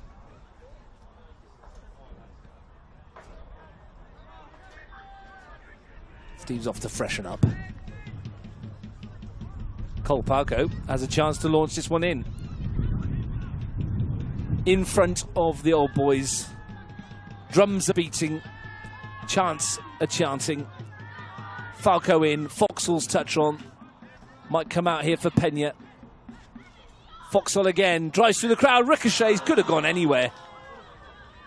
It was inches away from Nick Emanuel, turning it home from close range. Tuggeranong get a corner kick. They might have got a goal. They continue to knock on the door. Pena will take this. Walker's come up from the back. Manuel's in there as well. Pena whips to the near post, met by Sanchez. Pena again. Flat ball in. Walker's got the touch and couldn't quite turn it home.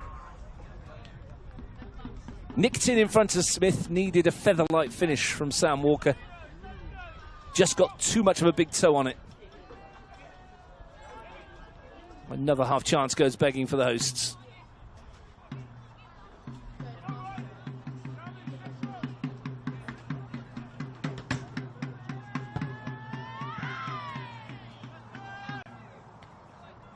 John couldn't bring it down from that long goal kick. Rabbi Davis has only presented it to Jenna Cerruti. Kresic. Cerruti stretches out one of those long limbs.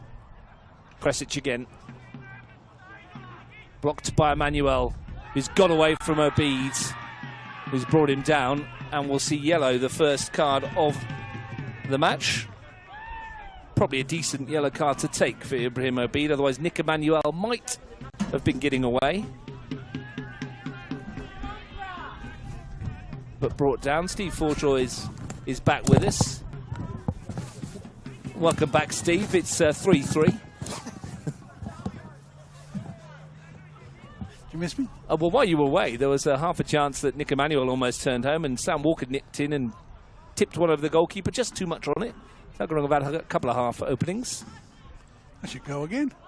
Well, if you were a Tuggeranong fan, perhaps. They've got themselves a free kick here. Ibrahim Obid sees yellow. First yellow card of the encounter. Rather agricultural challenge, too. Wasn't the best. And Gungahlin United have just equalised, I can see.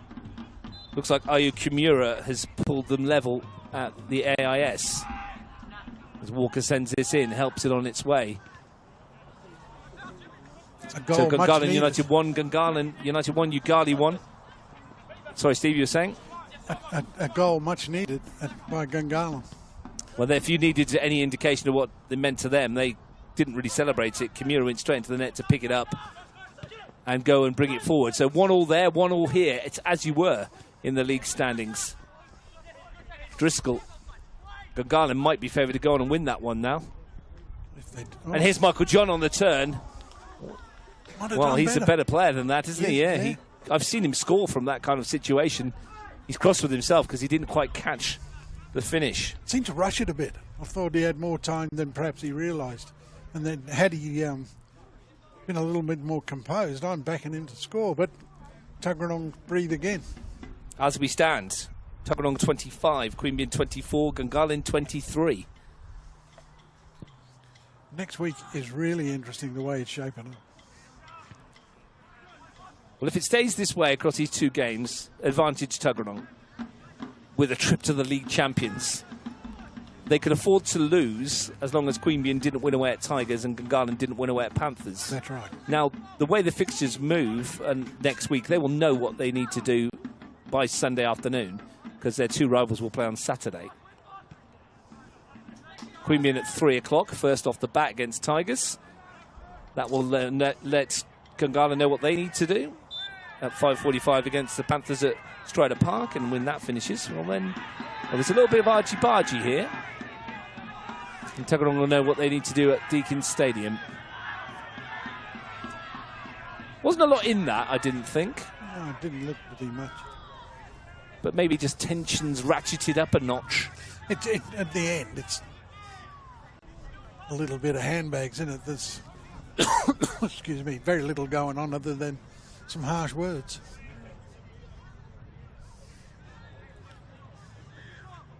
It's not quite West Side Story, is it?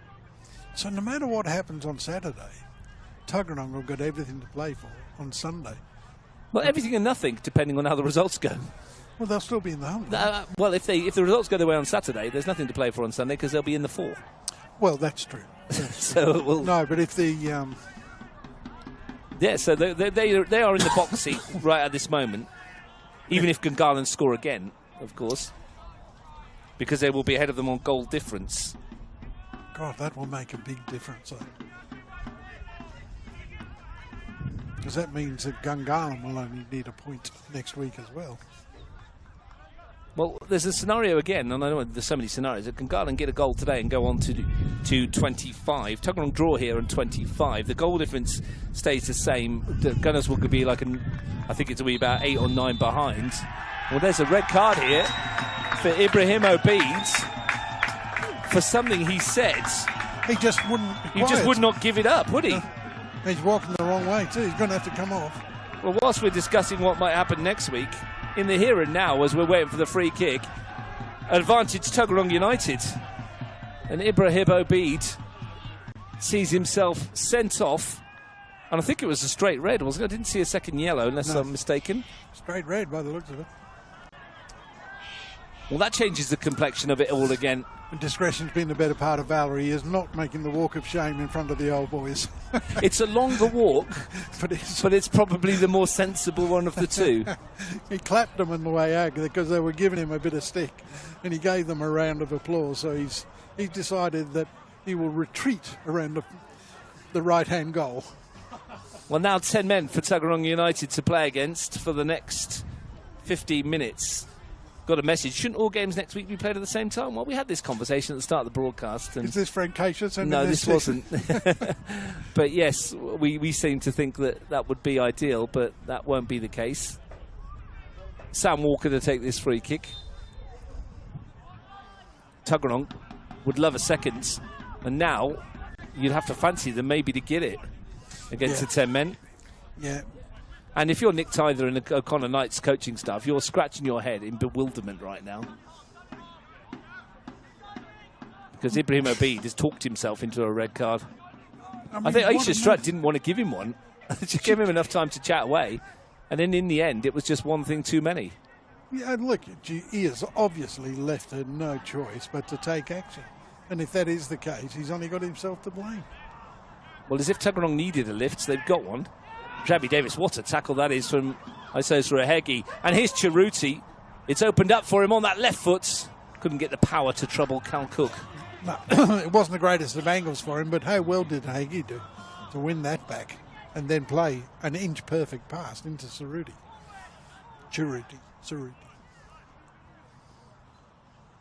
You say potato, we say Chiruti. I say tomato.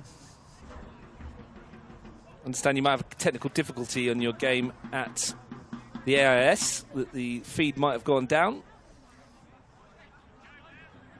Technical people up in Sydney or Brisbane, wherever they are today, will be sorting that one out for you. Cole Falco. Looks like they've gone to a back four. Steve Neelan sent it into the area. You might have picked that up. Ibrahim Obeid said he said something to me, and I said something back, and I'm the one that gets sent off. So, yeah, the referees are always doing things like that. Just find it very hard to believe. There's always two sides to a story, though. Well, yeah. Tuggeranong have a corner kick, and here's a chance for Pena to send it in. All hands to the pump defensively for the Knights. Well, they've got to throw a kitchen sink at it. Tuggeranong, 3 points invaluable today. Swing into the area. Came a Foxall loose in front of goal and ran home from close range. It's Cole Falco. Captain America has his moments, and Tuggeranong leads with 13 to play. Well, the newest of the new boys has gone over to the old boys to celebrate what could be a really important goal from a Tuggeranong point of view. And It's his long throws that have caused most havoc in the penalty area of the O'Connor Knights, but it's himself who's rammed home what might be a very precious winner. A first ever NPL goal for the man from Sacramento. And what a time to get it. 12 minutes to play. And Tuggeranong lead the Knights by 2-1. And as Steve Forshaw says, all day, all season, it's been his throws that have been the problem. In the end, he's the one that reacts quickest in a crowded penalty area. And fairly thrashed that past Marcus Smith. Yeah, goalkeeper had no chance. No hint of blame with the young goalkeeper at all. Nick Emmanuel handles that. That's the Kambah bobble, though. And the league system and changes all over again, Steve. The table. Tuggeranong United now on 27. Queanbeyan 24. Gungahlin 23. Gungahlin now need a goal to even stay in the hunt. Yeah, they don't get that second goal. They don't get the win today. On here goes Foxall. And he's got away from Sanchez. Oh, the high foot has been given against Vinny Sanchez as Bevan Foxall was bursting clear. Referee has apologised. She's blown a whistle a little bit too. She's realised she's made a mistake and, let's get on with it. Not the end of the world. Might have felt like it if you're Bevan Foxall. Yeah, he'd have been disappointed. He was on his way, wasn't he? Had a long way to go. Yeah, and I think that's probably been on the referee's mind. Falco finds Pena. Tuggeranong sense an opportunity here. Emmanuel to put this one to bed. Pedersen. Pena. Nicely done by Michael John. Might be seeing one of those rare occurrences this afternoon where Steve Neelan doesn't get on the score sheet. Scored in 10 of Tuggeranong's games this season. Fabulous return for a teenager. It's not just the amount of goals, it's like in nearly every game, which is a great return. Now, Connor Knights will not give up on this. Sakamoto. Bill's got there first. Sakamoto at the stretch. Sanchez finds Driscoll. Cerruti ups it on his way to Nick Dahl. One of the 10 men got up their sleeves. That's Osra Hegi. Kresic makes the run outside and delivers a good ball in. Sam Walker defends it. The too good a side, the too good a football side with players in it to lie down. They've got a pride there. They won't do that. I mean, that's a pretty good response, isn't it? That's come down one side, recycle, get in on the other. A better ball into the box, and they might have been looking for an equaliser then. But certainly they're not going to turn it up. They won't throw the towel in, not this O'Connor Knights. John sent it in. Bill almost got a touch on it. Now the break might be on for Foxall. Neelan's got the afterburners going across field if Foxall can find him, but that's wonderful work from Isosa Ahegi. Yeah, it'll cost him his membership in the centre forwards club in the union. Chasing back like that. I think he revoked that years ago. He's done far too much defensive work in his career, hasn't he? Yeah, too much. Too much for a centre forward. Knights turning to the bench. Looking to shore things up, perhaps. Geno Cerruti, I think, is going to make way. He had that shot in the first half, didn't he? It was an absolute cracker, wasn't it? Swirled towards the goal. And Cal Cook made an outstanding save. He did, and it was a very, very good effort. But it's a strange decision to take off your centre forward when you need a goal. Nonetheless, they know what they're doing better than I do with this squad. Well, they're trying to shore things up defensively a little bit with Josip Oida. I'm not sure. Maybe that's released Kresic back into a more attacking He certainly pushed on. Role. Josip Oida, debut season in the NPL. Hey! Michael John wasn't offside. Isosa Hegi was. Sam Walker stopped. And the whistle went. I think that's the wrong decision. I think that's the wrong decision. Higgy took himself out of the play, and that should have been play on. 8 minutes left. Oida's gone to the left-hand side of defence. Kresic into the midfield. I was saying just before then, first season of senior NPL football for Josip Poiter, and he's looked at home. Tough for a young defender to come into a side that has been struggling in the main. It is. Well, you know you're going to get lots of touches if your team is struggling, but you know, having said that, I think he has done well, but is he the sort of guy that's going to get you an equaliser? Falco thumps it into the area. Was a flatter delivery. Nealon couldn't get a touch on it. He might not, but the pushing of Kresic further forward might help. Maybe. Sakamoto, maybe. Pena. Charged down by a combination of Dahl and Driscoll, but Pena won it back. Nealon skips in ahead and drags it through, and Steve Nealon goes for goal. He wasn't far away. Could have taken it on another touch, I think, but he did so well to get into that position, and he's got his shot away, so full credit to him. If you just tune in, Tuggeranong lead by 2-1. It puts them on 27 points in the race for the top 4. Queanbeyan City are on 24. Gungahlin United are being held 1-1 by Ugali and the AIS. They're on 23, which would mean, as we stand, they'd be out of the picture. Yeah, season over, effectively, in terms of a finals push, unless they can get themselves another goal. Driscoll picked off. Or indeed, O'Connor Knights can get one here. The match winner at the moment, Cole Falco. Being allowed to go a long way here. That's turned into a pass for Nick Emmanuel. I think it was meant for Bevan Foxall. It certainly wasn't meant for Emmanuel. Found him though. Jabby Davis runs into Nick Dahl. Free kick in a promising position here for Tuggeranong United, and high fives all round from them. Nicky Dahl's a bit unlucky there. I mean, they just run into each other and had to give the free kick. No problems with that, but he was a bit unlucky.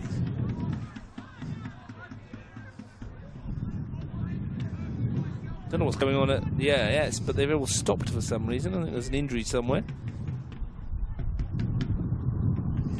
1-1 in that one. Feel like there might be a lot of injury time to be played over there. I'll tell you something else as well, Ruth. The Kambah breeze is getting up. It's a bit cool here, isn't it? Walker and Pena over this. An opportunity to maybe put this one to bed. The third goal now with 5 minutes to play would certainly go a long way towards booking United a finals berth. Not much in terms of adventure from Tuggeranong here. There's 5 or 6 out of the box. It's going to be Walker into the wall. Not quite as accurate as Marko Ratowski's free kick for the Knights in the under-23s. He's here today, watching. Scored a cracker before this. O'Connor went top of the under-23s table. Oh, you were saying, yes. Yeah, you were saying. He's had actually some significant minutes with the first team. And scored the other week, didn't he, against Croatia? Here comes Falco to launch it. Smith got a punch on it. There was a collision in the penalty area and it skewed wide for a corner. There is a school of thought that Tuggeranong actually look for that sort of collision with the long throws. Doing a bit of an Arsenal. Sure, it's not true. Pena will take the corner kick. Mitch Stevens' side edging ever closer to what might be 3 vital points. Do you think these 3 on the halfway line should be able to look after Michael John? They might be able to. Pena in. Walker's header. 3-1 Tuggeranong. He's got his goal. He always gets one a season. He normally gets plenty more. Centre forward turned centre back. Towers above the rest and puts Tuggeranong on the way to the finals. That's a fantastic header. Really, really powerful header, giving young Smith no chance in the goals. So he's been good in both ends, both penalty areas today, Walker. And as you suggest, he is a proven goal scorer, so that is not surprising. Only one for the season, probably is, given the position he's been playing. Not a bad return in the end. Poacher, term gamekeeper, term poacher. 3 minutes to play. 3-1 Tuggeranong. They might be home and hosed today. They should be home and hosed today. And the chants begin from the old boys.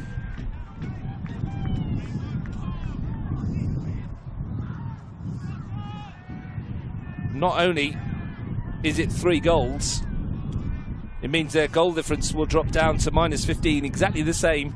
-14, the same as Queanbeyan City. as well, which is another boost. Just tightens it again, doesn't it? Just tightens it again. I mean, this is a situation that Mr. Obeid will look at and think, I've had a major impact on this game through the send-off. And whether he thinks it's justified or not, the fact that they've gone down to 10 has been the difference for Tuggeranong. They've taken advantage of that extra man and have gone on, scored a couple of nice goals and look like getting the 3 points. Changes. Kresic and John have gone off. All the numbers are changing around on me.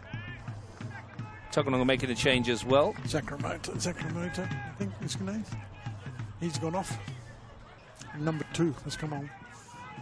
So Dylan Burkray's come on for Luke Sakamoto for Tuggeranong United. Luca Ushibreka is on wearing 14 for Michael John. And Jack Janke has come on as well for Nico Kresic. Tuggeranong break again here. Foxall to slide one towards goal. Not sure what he was doing then. He was trying to pick a pass or he was having a shot. A glimpse of the future again for everyone involved in O'Connor Knights. Goal for Gungahlin United.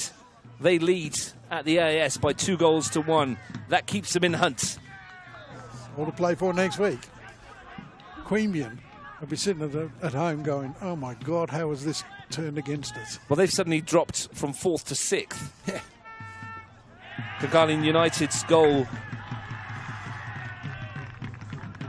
It's Jack Green who's come up with it apparently.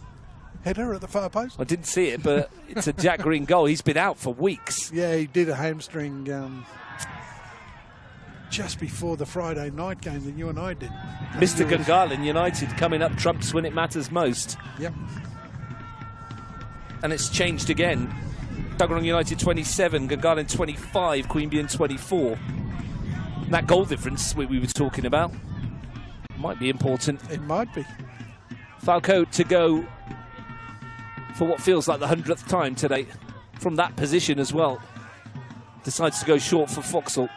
So there is a scenario where they could all finish on 27 points. Yeah? Falco into the middle.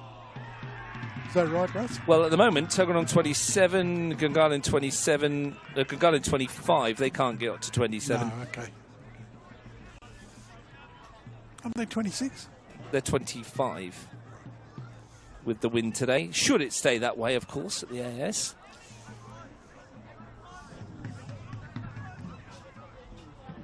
Penier's last corner kick found Walker for 3-1. What can he do with this one?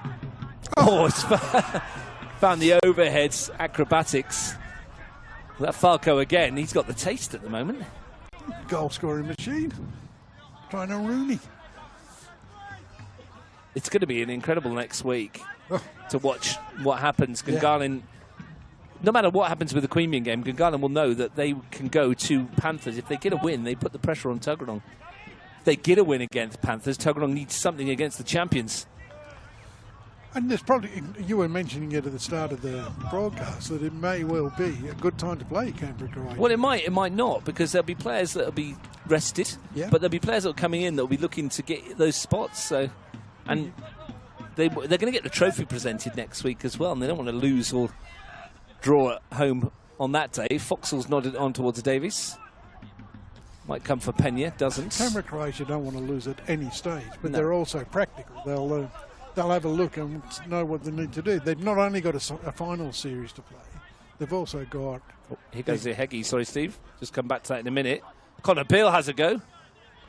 They've got the... Australian Championship, yeah. Australian Championships after that. So they'll be wanting to go into that in good form, but with the full-strength squad. 2 minutes of stoppage time almost played here. Tuggeranong United on the brink of 3 points, which will put their destiny in their own hands. And that's all you can ask for going into the final game of the season. Ugali still 2-1 down. Time running out there for them to get a goal, which would mean so much to quite a few teams around the top 4, but not Gunners, of course. Oh. It was a miss by Dylan Burkrey. Good dummy. Cooks decided to keep it in. He must have got a touch, yeah? Presented it to Driscoll. That's better from Burkrey. And Pedersen helps it away. Here's Neelan. He's on his bike here. He's going to run it. Connor Bill and twist and turn Connor Bill. He's got Foxall in the middle. Steve Neelan on a rampage. Sits a couple down. Delivers a good ball too. That's brilliant football. Brilliant individual football from Steve Neelan. This is why this kid is being looked at for a much higher level than we can produce in Canberra. Just an inch too high for Bevan Foxall. Falco launches one towards him again. Bills won that header. It's going to come for Pena, who's had a really good game this afternoon as well. Burkray.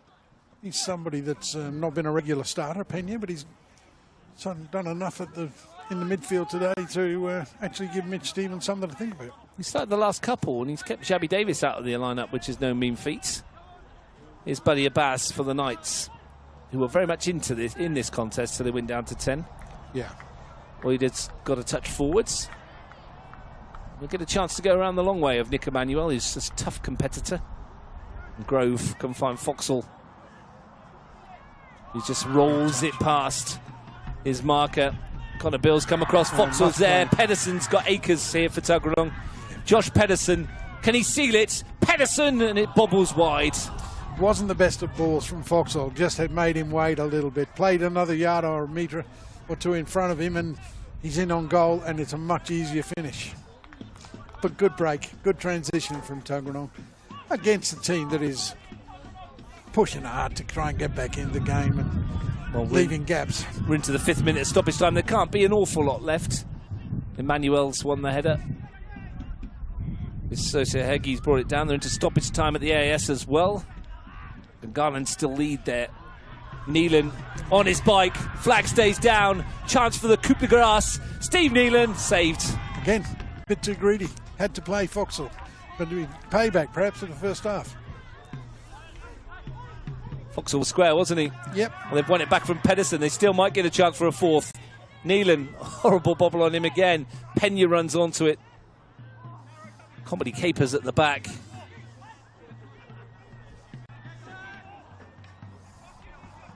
Nicky Dahl.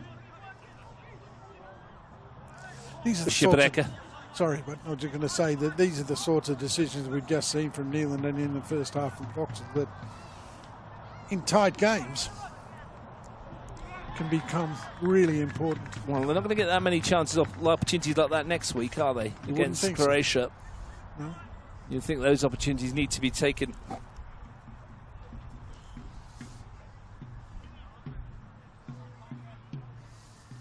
But they've done enough today, Tuggeranong. Well, they've done enough since the send-off. The game was relatively even until the send-off. They started the second half better, but that didn't mean that. Here we go. I've got another touch. They've done enough to get the 3 points. They've done enough to move themselves into the top 4 and give themselves the opportunity to make the finals football in their own hands, Steve. 27 points for them at the moment. Gungahlin 25, still playing at the AIS. Queanbeyan 24. It's going to be a big weekend next week, but as you were saying, until the send-off, it was pretty even. It was. I thought Connor Knights started the game really brightly. Tuggeranong forced their way back into it, and we went into half-time break and 1-1, and then, that was probably a fair reflection of the first half. The send-off changed the game, in my opinion. Certainly Tuggeranong had started the second half really well, but it wasn't a game that needed something to break the ice, and it was the send-off that created. In the end, Falco, well known for his long throw, got the goal that put them ahead, and then the icing on the cake came when Walker got his first goal of the season. So worthy winners against a 10-man O'Connor who kept battling away, put themselves in the box seat. Now Tuggeranong for a Final 4 spot, but everything to play for a lot of teams next week. They're into the final minute of stoppage time, I think, over in the AIS, or the 5th minute of stoppage time, I should say. We're not sure how long there is to play. Gungahlin still lead 2-1 thanks to that header from Jack Green. That's the difference between those two sides there. There's probably plenty of time because we had that stoppage over at Ugali, and, well, the men from the Riverina are desperately seeking an equalising goal at